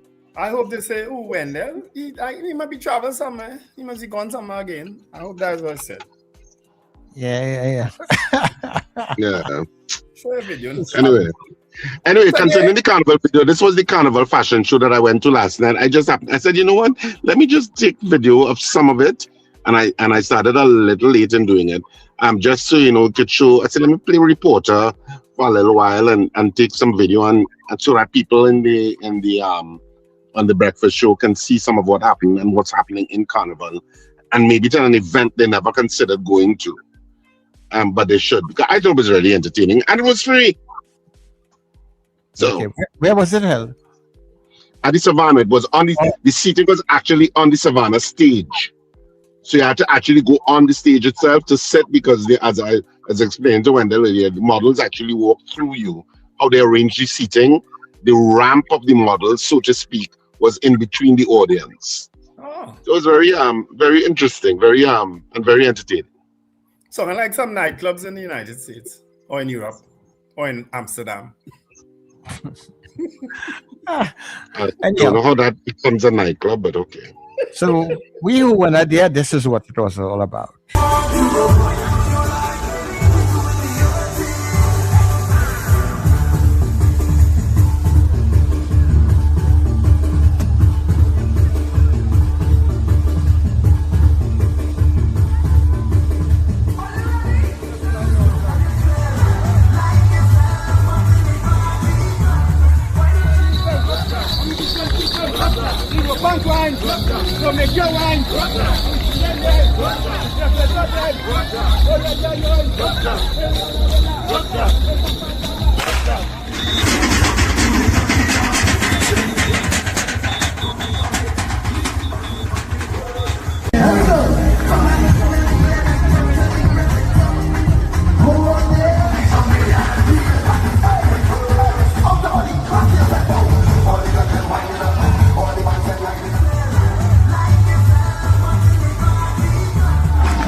Are you just loving the history crossing the road marches of yesteryear as we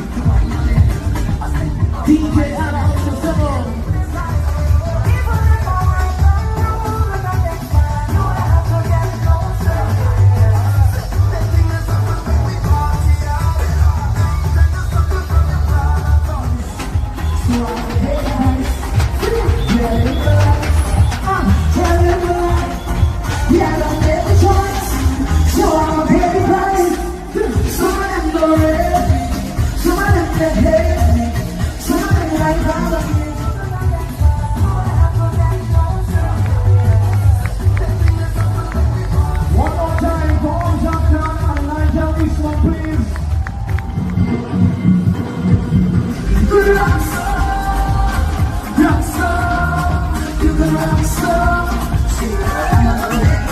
Everybody looks so nice. If you love soca music, I want to see everybody hands in the air. Put your hands in the air. Put your hands in the air. Sing with me right now. I don't care what you say about me. Tell them I don't care. I live in the life. You put me on making your noise. I can't hear it. I don't care what you say about me. I don't care. I live in the life. You put me on. Richard, you did these videos? You did this? Yeah, I was just taping it with my phone. Excellent. Very good job. Very, very good job. Well, you had a prime seat. You clearly had a front row seat. Yes, I was. I was in the front, yeah. Yeah, excellent. But I couldn't help but notice how you're zooming on Patrice said, oh. Yeah. You know, Nyla Blackman also performed, but I was late in thinking of the idea at the point that Nyla Blackman was on. Because the idea came to me, I said, you know, wait, I could tape some of this and show it on the breakfast show. So by the time I thought of it, Nyla Blackman had already performed and stuff, and so when Patrice came on, I said, oh yeah, I'll get at least. I didn't know Patrice was on. I said, but I'll get Patrice. So I got some of Patrice, So good video editing too, Richard. What show was that? Who held that show? Richard? Yeah, but he's Bluetooth going off again because he's talking to people now. He's talking to people talking to them in the car again. All right. Yeah. But well done, Richard. Well done. It was a welcome relief from all what we've discussed and talked about for the morning. Thanks for showing that. I saw images too of St. Mary's Fete. It looked like it was really good. And also Soca Festival down at O2 Park, I think. I saw images of that too. It looked good, and I didn't hear any negative, any incidents, well, except for one tragic incident at O2 Park where a young man had collapsed and passed away. See, people can move about. Some people, all them people move around on the savannah and fete and all that kind of thing. So if you want to peacefully protest, you can do that same way too. Yeah, well, they're not stopping the carnival. We know that for sure. Yeah. Somebody's saying Richard Young did the show. Okay, well, he's excellent. Richard Young, he's really excellent. No, it was free, Lester Cragwell. It was free to the public. That's what Richard said. All right. Yeah. And there were some really good shows up at the Carnival Village also in Savannah. You know, starting from Thursday night with Patrice to all that rain that took place and stuff, and people came out in the thousands, man. Yeah. And they had a good time. So they had ladies' night out, they had a chutney something, so. People just be safe and careful when you move about for the carnival. I mean, we can't emphasize that enough. You know what I mean? We can't emphasize that enough. So we could open up the lines again. We are going to try. Yeah. No, we have karaoke coming up in a few minutes too. So get ready to sing. Yeah, right. We're going to put people inside today. All right. Let me just play back this before we go in case you just joined us and you missed it. Right.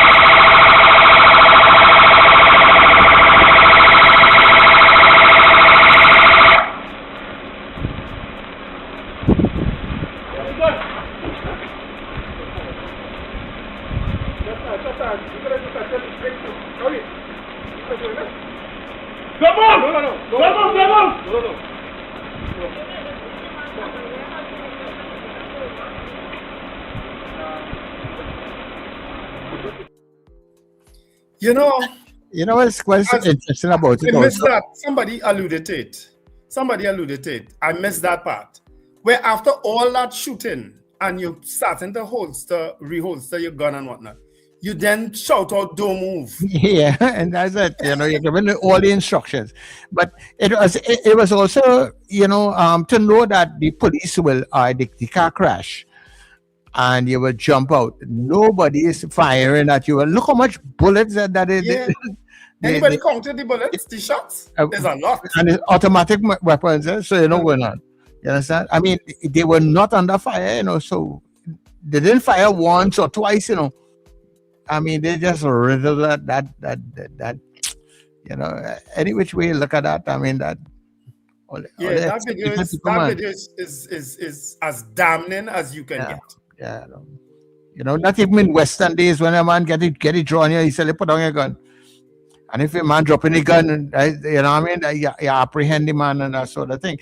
And as I said, regardless of what was going on, if the man could be the worst criminal and he wanted by the police on a number of whatever is the case, the main idea that all you corner the man is not firing at you all, arrest the man, bring the man to justice, or it's not to deliver justice. No. I don't think that's the role of the police outside here, but clearly they were not probably catering on that. on that video? No, because the statement of the commissioner came out hours after the incident on Tuesday. That video didn't start circulating until Friday. So whoever that person is, because it looked like a house right across the road, right? That captured that video, that CCTV footage, they must not have catered for that in that area. Because a little back road in Valsay. Yeah, so that's what we tell the service. A little back road, nothing happening, you know? They look up at the lamppost and it must see no camera and that kind of thing. But thank God, because if that person wasn't there with that, we would not have been getting this story. And we'd be only getting one side of this story. And that'll be the end of it. So, but I believe after it has come out, it would have just been really a good thing that the commissioner of police and the police should really call a press conference to treat with that situation, you know, to give people the assurances that what we are seeing there, that is not standard police procedure, you know, and because if that is standard police procedure, that's frightening. You're very right. They need to say that. Yeah, you should. Just like how they made the statement on wrecking the other day, that you are not supposed to wreck someone if they show up to claim their car and whatnot. They issued a statement on that the other day. Yeah. Say something, man, TTPS. Say something. Yeah. We assure people that this is not how we are about the police. Yeah, this is not what we're going to be doing. Don't defend the wrong and the rogue elements in the service. That's not helping the image of the police service at all. But I'm to put all just drink something and I come back into the show and all the drunk. What are they talking about? Hold on there, Richard. Call out, good morning. Good morning, gentlemen. Answer, morning. Morning. Thank you to contribute. Now, listener, having watched that video as myself, and somebody who was trained with those sort of heavy arms, but what I saw there was the Guardian assault rifle, and I was trained with that weapon. Also the MP5, 9mm pistol, and so on, right? And other firearms that were in the police arsenal, shotgun and so on. Now, I'll tell you, what you witnessed there is our adrenaline and training and the non-application of proper techniques was displayed there. That is what happened there. And I'm saying that, I'm saying, now, I do expect the commissioner to walk back what was said because of how the service operates. I do expect that. I expect that they will come out and say that a fair and thorough investigation would be going on. I think members of the Social Welfare Association or another station, and I expect they would say similar things as well, right? Which for the public is unfortunate, but from where I would have been, that is standard procedure. It is not palatable, but that is standard procedure. And based on the appearances that this commissioner recently, I do expect to have a serious work. Now, what I do, right, is that if people will engage that and I believe other specialist unit officers, right, they would have a much more higher threshold in terms of training, so much more is expected of them. But you see, when adrenaline takes over and people believe that they have to act a particular way, that is what is happening. You call that the herd mentality. When a stampede starts, it's because one animal is startled, it begins to move in a direction, and the others follow. In terms of policing and engagement, the results are dire, as we would have seen. Right? But it can't be defended. All right? It can't be defended at all from the point of view of training. I'll tell you something. In all the courses I did, the instructors always tell you, do not point your firearm at anything you do not intend to destroy. And the main thing is you always look at your backdrop selection. Meaning, if you're going to encounter, the first thing is to take cover, as was said before by someone else, and then you look at around, you scan the area to see what is behind wherever you may wish to engage. And finally, I would say this, all police vehicles are equipped, along with the siren making the noise, with the air horn. there was nothing preventing the officers from engaging the air horn and issuing verbal commands, having placed themselves strategically to the occupants of the vehicle to alight that vehicle. And in training, these things need to be re-emphasized for frontline unit engaging people. Anson, I mean, you would have had these years of experience, right? What would you recommend? Forget the police for now, right? We understand, and as you pointed out, you expect a certain narrative to come out of this, and I honestly believe you're correct, that the police commissioner is not going to back down on it, and they're going to keep hearing it's under investigation. I agree with that. How would you advise the public? Because we are all the public now, right? The public makes up the majority of the country. How would you advise the public to deal with a situation like this? Because this is traumatic for a lot of people on a lot of different levels. Eh? Yes. I've been having the discussion all along with friends. Listen, I can't tell you, I feel I was a corporate communications person this weekend because all my friends who were civilians and I've been trying to explain to them now. You see, what I would advise the police service to do is educate its officers on the use of force policy, which they tout so much. For members of the public, I would just say, once they hear police sirens, and because you wouldn't know what the police is doing, the activity, especially when it's targeted at your vehicle, pull to the side, come to immediate stop, and switch off your vehicle. Leave your hands on the steering wheel. If you could drop all your windows one time too, drop all your windows, particularly where your vehicle is heavily tinted. Yeah. All right. Okay, great. Thanks very much, Anson.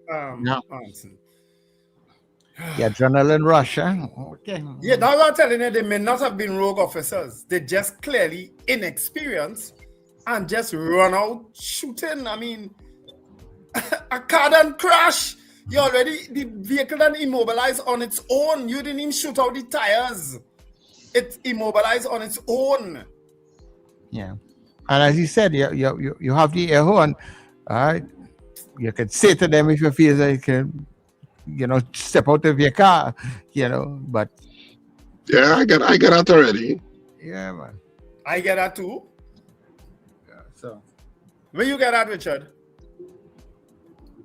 I'd stopped to buy something in a shop, and a police car they were parked up, like, I don't know if they went to the shop too. And as I was walking back to the car, the blaring over, Mr. Raghubar Singh, you know you are not supposed to park there.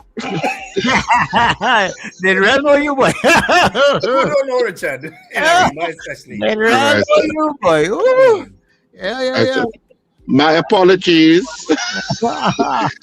Jumped in my car. Morning, caller. But they parked to it. But I was supposed to park. Caller, good morning. Driving alongside me. Hi, guys. Morning, Carol here. Hi, Carol. I was trying to get back in on Friday to ask another question. The concert that the Patrice Roberts concert, was that in collaboration with NCC or Ministry of Culture or something? Apparently, it had some sort of collaboration. Yes. I think it would be in connection with NCC because it was in the village. Mm-hmm. Yeah, She performed in one of the villages, not so?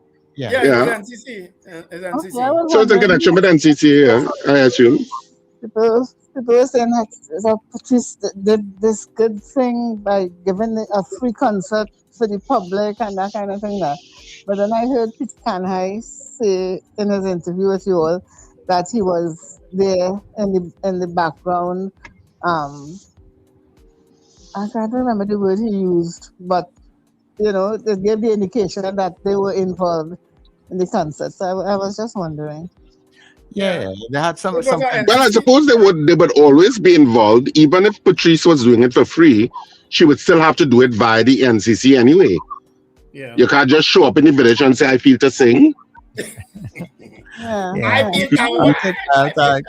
I Yeah. I just feel to sing. Give me space on the stage, please.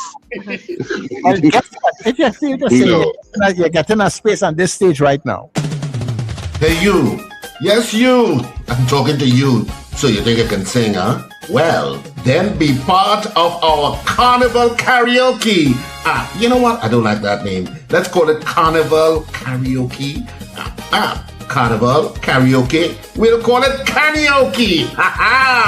Yeah, so you can be part of our Carnival Karaoke on the Breakfast Show on New Era TT Radio. Yep, it's happening Monday to Friday at 7:50 a.m. starting Monday the 19th of January, and all you have to do is sing a verse and a chorus of your favorite calypso, soca, chutney, old or new. Just sing it good, and you could be our karaoke singer, our champion for 2026. We're taking 2 contestants every day, and we're choosing one winner whose name will go into the championship box. And on Carnival Friday, the 13th of February, we'll have a grand draw for the karaoke champion on the Breakfast Show. The first ever prizes. Well, don't worry about that. You'll get something. Just come and sing and be part of our Carnival Karaoke on the Breakfast Show and New Era TT Radio. Sing, the man, sing.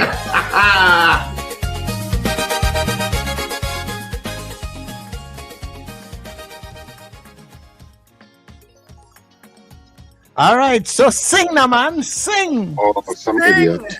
Yeah. Richard on this one, right? Yeah. Richard. So, we had to keep quiet when he talking, right? Because and record it. No, he might say the wrong thing. That's all right. You know, you like to cuss. That's all right. That is an idiot. I find you quiet on that police shooting, though. I find you real quiet this morning. You talk Stop provoking Mrs. R, please. Do not provoke Mrs. R. That police shooting. Not a word, not a peep out of shit with that. Right, so people give us a call, 281-1315-299-5156, and you could get your name in the championship box. We have like about 7 or 8 names inside of the championship box. And prizes are just coming in. Yes. So we have to sit down. So we had Sunshine, Feel Good, and Bow Wow Pet Supplies, Amanda and her husband Damian Edwin. Right. So they contributed. And his wife. Yeah, we want somebody to contribute to a TV, a little TV as part of the prize. Come on, man. Yeah. And gone are the days when you're giving 52 inches, eh? That'll be a lot more than that. You want a bigger one than that? All right, okay, no problem. All right. Why you think he now has 2 divorces? He's not keeping up with the growth in inches. All them want is 3 inches. All them want is 3 inches. No. I don't believe what you just said that. I don't believe what you just said that. I signed on a credit card, 3 inches. Anyway, let's go to the lights, right? Caller, good morning. Good morning. Mr. Flavor, good morning to you. How are you doing? Good morning. You're calling for the karaoke? Karaoke. Okay, all right. Yeah. What calypso you going to sing? Oh, you have a soca. What are you saying? Speakerphone. I'm going to sing Old Sparrow. Old Sparrow. What's your name? What's your name? And where you calling from? Mr. Flavor. Mr. Flavor. Mr. Flavor from Mova. All right, okay, cool, no problem. All right, so you have music or you just going a cappella? I'll go a cappella. All right, okay. Sing, now, man, sing. Go ahead. Sing. For you is what I like. So you must give me day and night. I love your food, so don't find me rude. It's my favorite. I showed everybody on New Era already eat it. Nothing in the world is sweeter than sausage. English God or the hard Barbadian sausage. It's sweeter than me. When you want to eat, let me hear you say, "Our sausage sweet."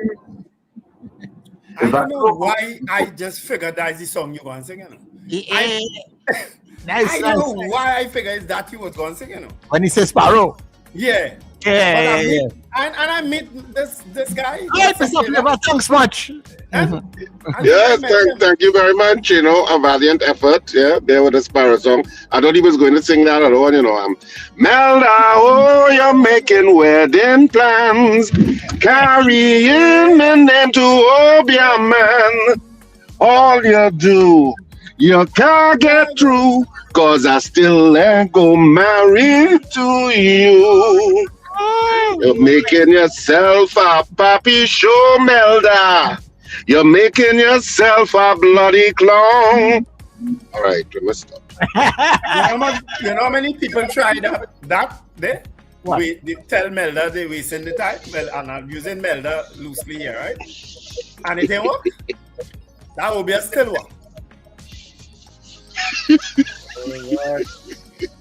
That will be a still work. People, we need one more person. Give us a call. We have a couple minutes. Quick. I sang that song once. Oh, Mr. Flavor going on challenge today. Nah, man. Somebody coming in. I sang that song. That's a Melda song. I sang that song for an audition for a New York actors group. Because they wanted it, they had a kind of interview and they had a drum. And I said, man, use your drum. And I just beat a rhythm and I sang and I explained what Eclipse was about. And I sang it. And I got into the group. I wasn't staying in the group. I just wanted to see if I could compete with New York actors and getting into a group. And I did get in. Okay. But that's all I wanted. It was like a personal kind of challenge. Yeah, just a challenge, just to see, well, can I compete with New York actors? Yeah, you just needed to stroke your little ego, right? Stroke. Inches. What can I think? And you just needed to stroke your little ego. So they could understand the words of what I was saying. When you go into the championship box, unchallenged, right? Yeah. Nobody can challenge Mr. Flavor today. Mr. Flavor. But I kind of challenge him, but I'm not in the group. You stroke you. But that's all right. Tomorrow you have another opportunity to get yourself in the championship box. What's the man from San Fernando, Wendell? Keep asking for again, Wendell.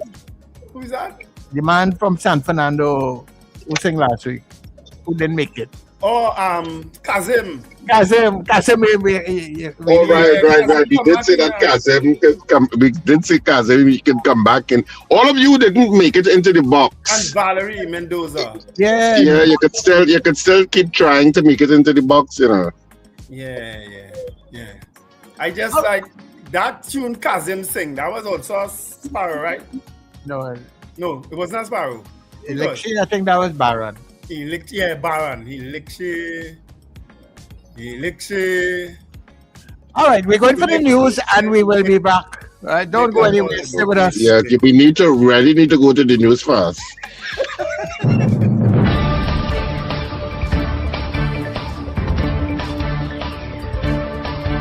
The news you need, the clarity you deserve. Local, regional, global. This is Net Radio News Now. This is News Now for Monday, the 26th of January, on New Era TT Radio and Guy L Caribbean TV. I'm Derek McMillan. Thank you for joining us. The father of Joshua Samaru is accusing police of murdering his son following the release of CCTV footage of a police-involved shooting in Valsayn. Christopher Samaru spoke hours after video showed his son's car crashing into a drain, moments before officers opened fire, killing Joshua and critically injuring his partner, Kaya Seeley, who is now paralyzed. Samaru said the footage shows his son with both hands outside the vehicle and questioned why police did not issue instructions before shooting. The Police Complaints Authority has launched an independent investigation, while Police Commissioner Alistair Gavaro maintains officers were involved in an exchange of gunfire during a high-risk pursuit. The Police Social and Welfare Association is urging restraint as investigations continue.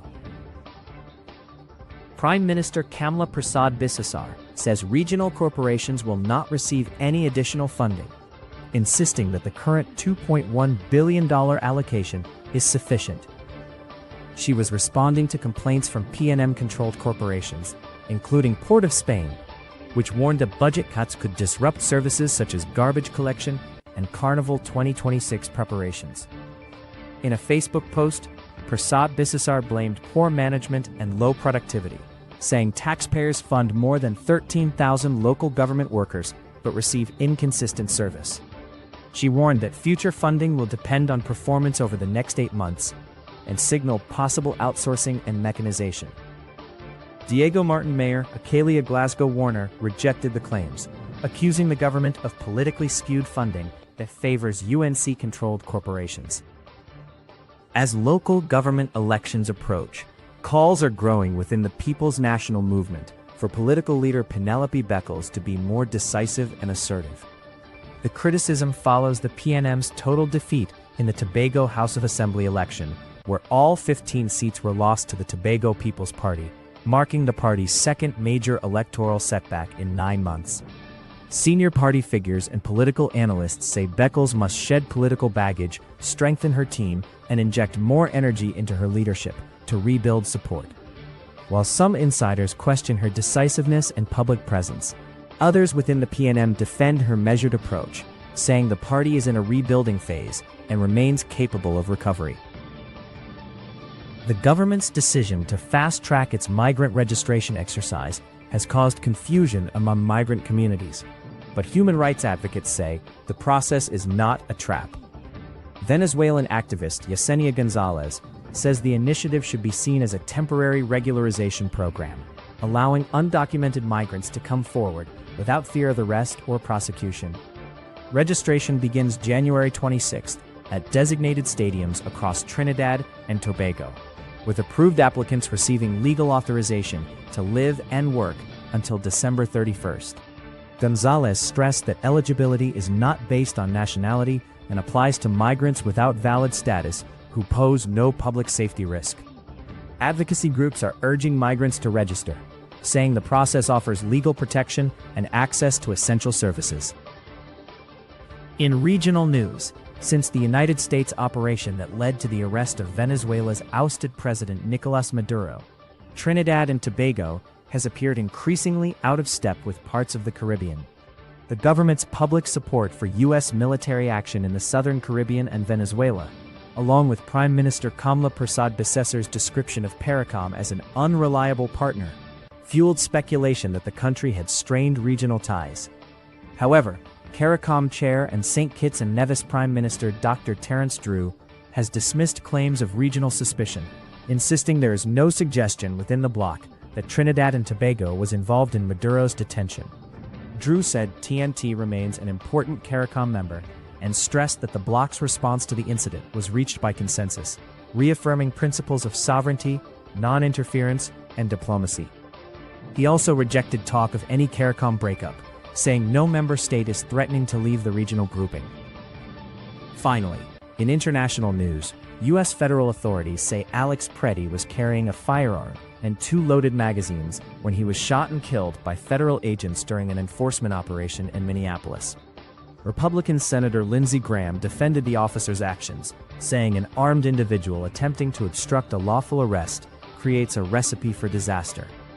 While affirming the right to protest, Graham said no one has the right to interfere with law enforcement, warning that bringing a loaded gun to such situations can have fatal consequences. However, BBC Verify, after analyzing multiple videos of the incident, reports that Preddy appeared unarmed at the moment he was shot, after agents had wrestled him to the ground. Footage shows an officer removing what appears to be a firearm from Preddy's waist just before shots were fired. Freddie, a 37-year-old intensive care nurse, has since been remembered by colleagues and neighbors as kind, non-violent, and deeply troubled by U.S. immigration policies. And that's the main stories at this time. That was News Now. Stay informed with New Era TT Radio, NETT Radio.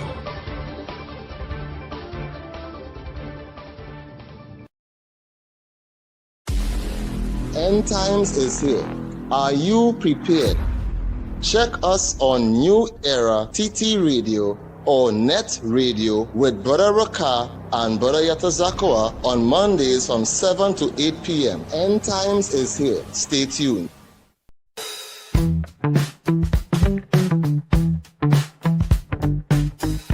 S&H Rumbox, 137 Western Main Road, St. James, for all your retail and wholesale needs for alcohol and non-alcoholic beverages. Call us at 686-0599 or visit us at 137 Western Main Road, St. James. S&H Rumbox, drinking out of the box. This carnival, the seas are calling. Production Sounds and Ace Limers Entertainment presents Foreign Exchange. Foreign Exchange. A carnival season boat ride like no other. I wanna be somewhere where the music is. Sunday, February 8th, 2026. Hearts Cut, Shakarama. Step aboard the Ocean Pelican and experience where soca meets the open water. Boarding 7 p.m. Sailing 8 p.m. Music by Production Sounds. D.O.C. Kevin Baker. Beats by Robin, Young Pro, and Bounty the Voice. DJ Eldon. And featuring International Steven. All the way from the U.S. Tier 1 tickets, $250. Tier 2 tickets, $300. Cooler included. No glass bottles allowed. Get your tickets now at islandetickets.com or call 29218-4747. Sunday, February 8th, 2026. Hearts Cut, Shakaramas. Foreign Exchange. Jump into savings at Furniture Plus. Enjoy up to 40% off in-store and online. Find amazing deals on furniture, appliances, mattresses, and more. Plus extra discounts on credit plans and free gifts with select purchases. Save more at Furniture Plus today.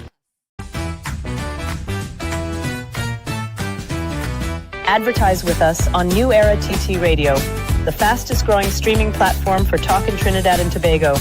Audio and video ads welcome. Elevate your brand with us. Connect with us at newera@yahoo.com or call us at 299-5156. Now what are you waiting for?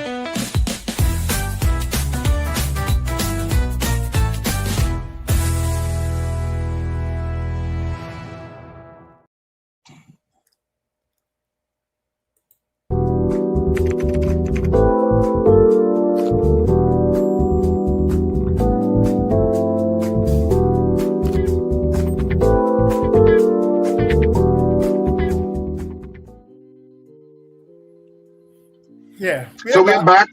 Yeah, and you're watching the breakfast show. Huh? No, I was telling Sir Charles to check the chat. I had recommended that because we have didn't have people at the beginning who saw the video, that we could show it again. So people could get a clearer picture of what we are faced with leading into a very important vote this week. Let's not forget that the Senate has not voted as yet on Zoso. No, they're supposed to vote. I think they're meeting on Tuesday, right? Yes, I think it's Tuesday. Yeah. Okay, hold on.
You know, every time I watch that video, I see more.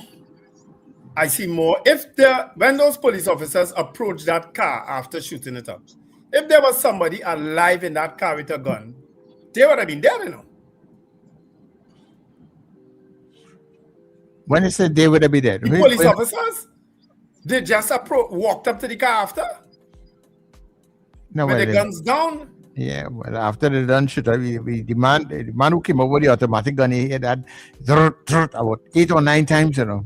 Every time he must squeeze that trigger. I don't think anybody would have been alive or at threat at that point, Wendell. Yeah. And Lincoln brought up an important point about that issue of because the police first, well, you know, their usual spiel is that they were shot at and they shot back. You know, that's the usual default that they go to. And he's right, but if they were being shot at, why are the windows up? So, I mean, that's an important... Huh? No, we missed what you said. The victim we're talking about. Yeah. You're not hearing what I'm saying? No, we had missed a bit of what you said.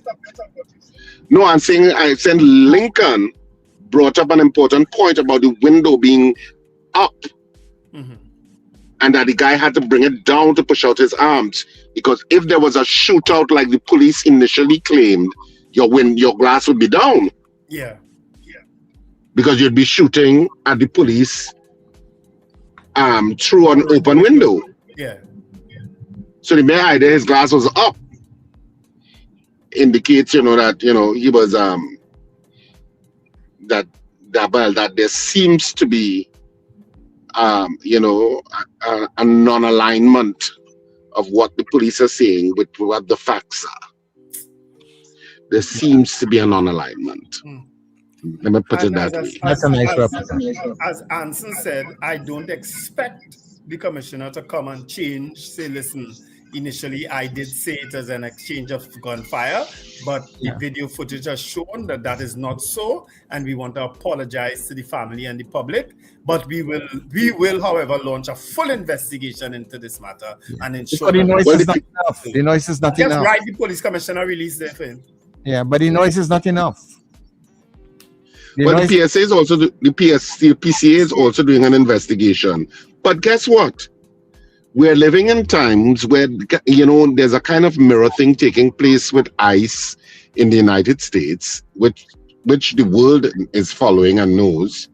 And, you know, a lot of those ICE people, because, you know, ICE did a lot of recruiting, and there is some degree of speculation / fact that a lot of the people who took up ICE positions are people from Proud Boys and some of those racist organizations that existed. A lot of them went into ICE. Yes. So I find it befuddling that people of color still have kind words to say on that administration. I don't know what. I just find that puzzling. In addition to which, we are now in an era in Trinidad and Tobago with a prime minister who makes no bones about her support for the Trump administration and also for seemingly following some of the policies of the Trump administration, even to the point of saying things like kill them violently without due process. That's what you're facing. Yeah. I'm not making this up. Y'all were all witnessed it. And some of y'all who are apologists watching this show and who are in this stream. That's what she said. She said, kill them violently against the due process, which she should be quite well aware of as a senior counsel. If as a senior counsel, because you are mirroring a particular leadership style of a foreign leader, and you feel empowered to say, kill them violently, without due process, I'm making a point.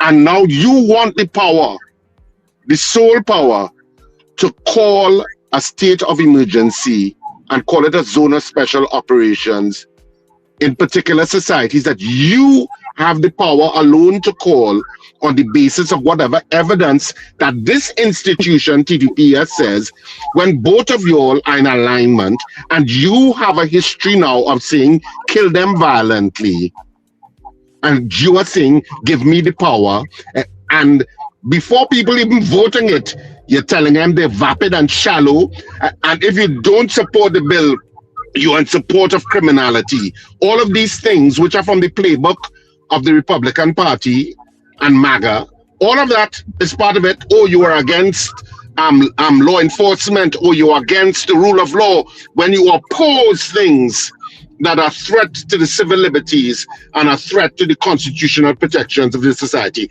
And there are people who justify that along with them. Sadly.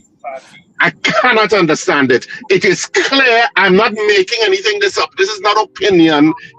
I am telling you what has been said, and you know you are privy to it.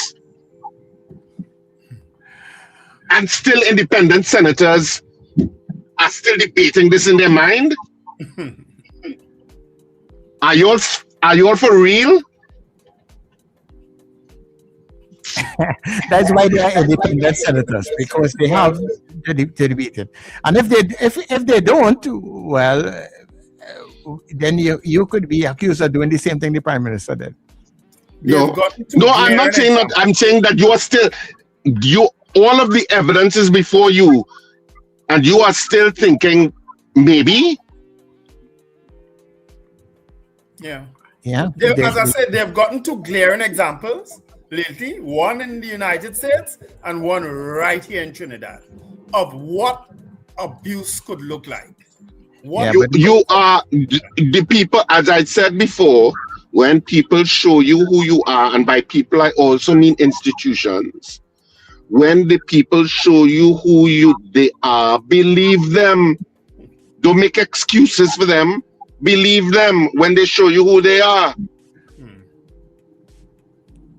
All right, let's see if we can these two institutions, the current holder of the position of the leadership of the country in terms of the Prime Minister and the TTPS, have both indicated certain things that should give you pause in a reasonable society. But where the TTPS is concerned, that is nothing new, because these situations have been happening a long, long time. Exactly. Yeah. Let's see if we can take a couple calls before we exit. Caller, good morning. Yeah, good morning. Morning to you, caller. Hello? Yes. Yes, caller, go ahead. Yeah, I just want to make two points. We just hearing this vague statement about there was a chase, but what initiated the chase up to now we can't hear. And that will determine the use of force after the vehicle comes to stop. Was it a armed robbery? Was it a kidnapping? What initiated the chase? We just saying this vague thing after I told the chase. We can see what initiated the chase. That's one thing. Yeah, that's true. In the special zone, right? So if a gang member from B-Town kill a gang member from Tunapuna, they kill him in Chaguanas, they dump the body in the heights of a repo, and then the killer go on the hiding point 14. Where's the zone of special operation? That's also a valid question. That's a very good question. That's a very valid question. Yeah. But the issue of why the chase, a lot of people are asking why would they run it? Really and truly, after that, you see that video, does it matter? No, the end result has what was happening before, you know. Let's go down the road that they had just shot up and think somebody, they just shot or have a robbery, or as this caller suggested, may have been a kidnapping or whatever. Then the people who they kidnapped there too would have been there too. Yeah. Huh? The thing about it is that regardless of what was happening before, or whether it was somebody who was on the run from the U.S. police and we're trying to get them to extradite them, it doesn't matter. The mere idea that you have them cornered and they are no longer a threat to you, you are supposed to apprehend the individuals and arrest them. Thank you, Sir Charles. Thank you, Sir Charles. And you know what that's called? That's called due process. I'm looking at the situation. It is going to be the fourth attempt at debating this bill in the Senate. It appears to me that the government is not sure that they're going to get the support from the thing, so they're trying to lobby people now. One of the amendments to pass this bill should be that police should wear body cams at all times if you want to implement this rule too. And there should be consequences if they do not wear these body cams. And no excuse about it was faulty or malfunctioning. You have enough time to make sure all the cameras are functioning. I used to say David Nakit. He was annoyed because members opposite and of the independent senators had concerns about this same situation that is happening right now in Minneapolis and also here. And he finds they are hypocrites for having concerns. That everybody who is saying they had this concern and this concern and this and crime rampant. So in other words then, if you have no concern, let them go ahead with everything. And I find 190 days in the first instance is too long. It should be 90 days. And also, they should go back to Parliament to get an extension for another 90 days. Because if you go with this 180 days, you could have a state of emergency in a zone for 1 year and more. That's my contribution. All right. I am with Richard. I mean, whilst I am concerned about crime because God knows I've been a victim, I am not supporting Zosu because I know of police abuse. I've experienced both criminal abuse and police abuse. Do not give police that power. Do not. You're going to regret it, Prime Minister. You are going to regret it. Back off from that. Do not do it. Because you know why? We in Trinidad and Tobago not satisfied until it happens to one of our members of our family, or until it happens to some senior official or some judge. You see how we get judgment the other day in a case where they pull over a judge on the bus route? You see how fast that work out? We're not satisfied until it happens to somebody that we considered important.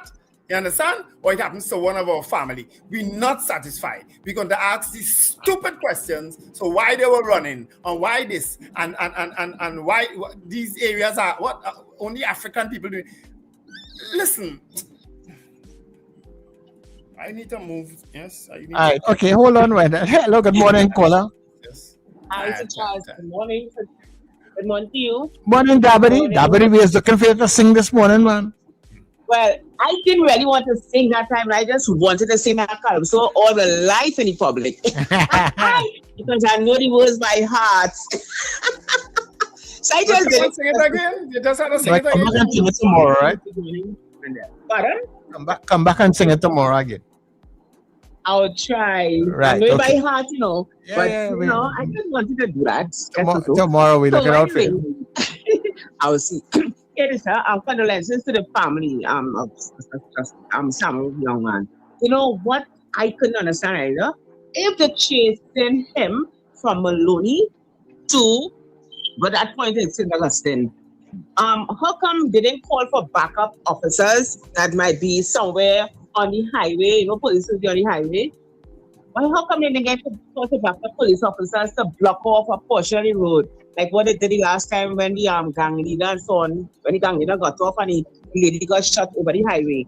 How come police officers won't call for backup on the highway so they could have blocked him if they say there was a chase? I find that kind of not the police not on the highway at all then. You know, understand? And my other point is when you all spoke to someone and say the police officer use a smaller gun as well. After he used a big one to shoot up, he also had a little one. I don't know the names of guns, that's why it's called little and big. Yeah, so, when he said, don't move, and he and the other officer walked back to the police vehicle, his back was turned in. say the guy really has something, and he could have opened the door and shoot at them at that point. No, but that time, that time they done make sure he dead already. No, he didn't die in the car, you know, Sir Charles. He died at the hospital. He didn't die in the car, you know. Huh? They didn't take him and throw him in the back of the police jeep after, you know. I find everything about this video and this shooting was very, very, very glaring. And no police commissioner could spin. It could spin top, it could spin mud, it could spin whatever. It would not clear up this issue. And I voted yes this morning because I believe justice would be served for this young man. Thank you all. All right. Take care. Yeah, he didn't die in the car, Sir Charles. He was still moving. You were seen as him still moving. After even all those shots. He died at the hospital. That was the report we got. They took him out from the car and put him in the back of the police jeep, you know. They didn't call ambulance, as Richard said too. No, they don't ever call the ambulance. Ambulance don't work at police in this country. The police have their own ambulance. No, this needs us. We need to check about all how we dealing with situations right now in this country. You understand? As I said, some things this government doing, I've supported it, but I can't support this. I will never support this. I would not have supported it under the PNM, and I will not support it under the UNC. Do not give police officers that kind of power. Some of them cannot help but abuse it. I'm sorry, they cannot help it. All right, just before we take our final call, to the people on Gael who probably exit at this point in time, thank you very much for being with us. Looking forward for you tomorrow morning. Mr. Patrick, as we go. Morning. Listen, ever. I hear people talking about justice must be served. How justice will be served when somebody's dead, boy? How did I serve that justice? It's not that eye for eye and tooth for tooth, how justice will be served. That's what we got to restrain, because if you killing people just so, what justice? Oh God, Mr. Patrick, don't encourage that comment, please. I mean it that way. I hear you. I know what you mean, you know, but it's how people can interpret it. Yeah. Right. I go on. Right. You understand? I know what you mean, but how people will interpret it, trust me. Yeah, I know. But when I see that tape, I say, well, that could have been my children, boy. That could have been people's children, boy. Yeah, it could be anybody. I don't know where the boy was running from, but as the officer said before, these police vehicles have mics. Them gonna stop in that distance and tell the man come out the vehicle. Yeah. Yeah, because you crash. They ain't going nowhere. They can't. Can I give all you an experience I had? I would have said it on radio before, not on this breakfast show. I see them do that in Ireland already. They tell school children from the mic, they on the vehicle, get in cars and go home. So we can't go in the train already. Them can't go nowhere. Them surrounded with police. Them police run up to the vehicle, boy. Yeah. And fine automatic guns. Yeah. They're the first man run up shoot from in the back glass of the car. Yeah. Yeah, because from the time the police vehicle stopped, like as he exited that vehicle, he started shooting. Mm-hmm. I started shooting one day. Yeah, he started so shooting one time. No chance to surrender. Yeah. They want to surrender. Yeah. And the man put up his both hands in the air. It They're was. supposed to tell the man, well, come on this vehicle now. Yeah. Thanks very much, Mr. Patrick. Yeah, it was like, yeah, well, no, we don't want them alive. Yeah, them out of there. You know what I mean? Them out of there. Yeah.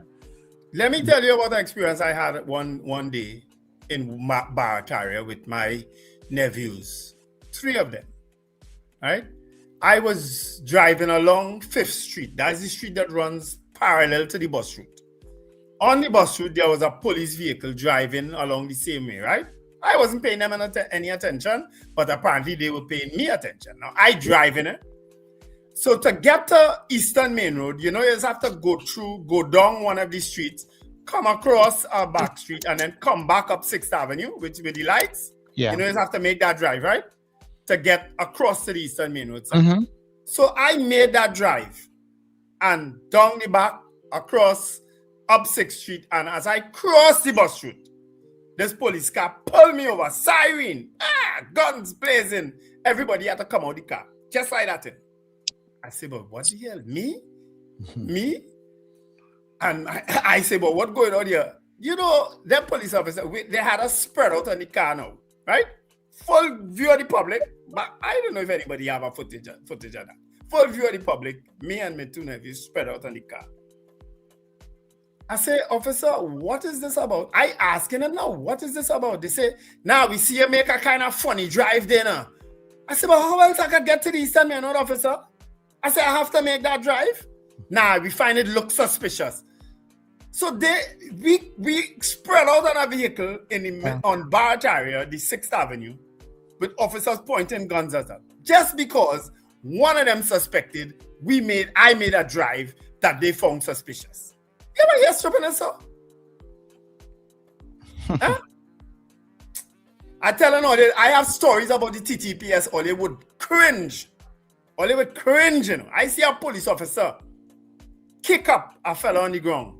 And I had to stop him. I said, what are you doing? You can't kick him up. And this is in front of another police officer. Her brother on the ground and a police officer kicking him up. And I had to intervene. I have stories about TTPS and their abuse and about good police officers turning a blind eye because of bad police officers that would make all you here turn on end, you know. All right. Okay, cool. Let me hush. All right, well, as we not to wrap it up. Yeah, this is where we wrap it up on the breakfast show this morning. Good Lord, that slip. Of course, NewEraTTRadio.com continues, and New Era TT Radio on TuneIn, so you can tune into the excellent programming throughout the entire day. And excitedly, tonight you could find out if the end times are finally here. Because they have been here since the 14th century, but we don't know. Maybe they're finally here. So tune in tonight for end times. I can't wait. And of course, mentally wrong with that boy, so Charles, I tell you that. I don't know. You know, like sometimes, you know, when you find certain people going through things under, like you see, like. With woman, you say, what man do you? You know? You know, Richard, you're wicked. I just be going all these things and inviting you. You know, you don't invite me to nothing. I noticed that, eh? What is that? You went your thing in the savannah over the weekend, you could invite me. Oh, no, I was invited. Well, yeah. Some of them I just went along with some friends who invited me. So I just said, okay, I'll go. So it wasn't like I was planning actively to go to it. Okay. But I saw a lot of people there that I knew. But I was talking to the minister the Minister of Culture, Ms. Benjamin. So because she has come to a couple of the plays, and so she was kind of right opposite me in a kind of way. Okay. So I told her I couldn't come and tell you hi before because I'd have had to walk the ramp. And somebody might have filmed you. Anyway, I'm sure you're on a video somewhere, because I'm sure somebody say, hey, that's Richard Raguba sing there earlier. He's from the breakfast show, you know. I'm sure somebody filmed you. Man, I always assume people don't know who I am, man. But except the police and the siren, Richard Raguba sing, you know you can't park there. That's why you must not tell people your business. But anyway, so have a fantastic day. Of course, excellent programming. As I said, I advertise in the show. They come in and attack me. I advertise in the show for people to tune in later. But anyway, have a fantastic day, whatever you do, and remember to smile and laugh. It's great for your health.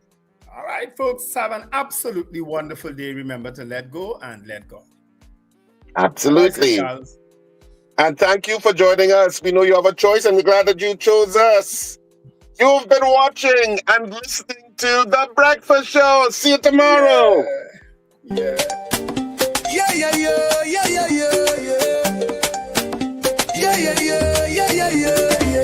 Wake up, it's a brand new dawn. The Breakfast Show got the vibes turned on. From Maracas Bay to the Savannah line, let's start the day in Caribbean prime. Good vibes rolling through the air. The Breakfast Show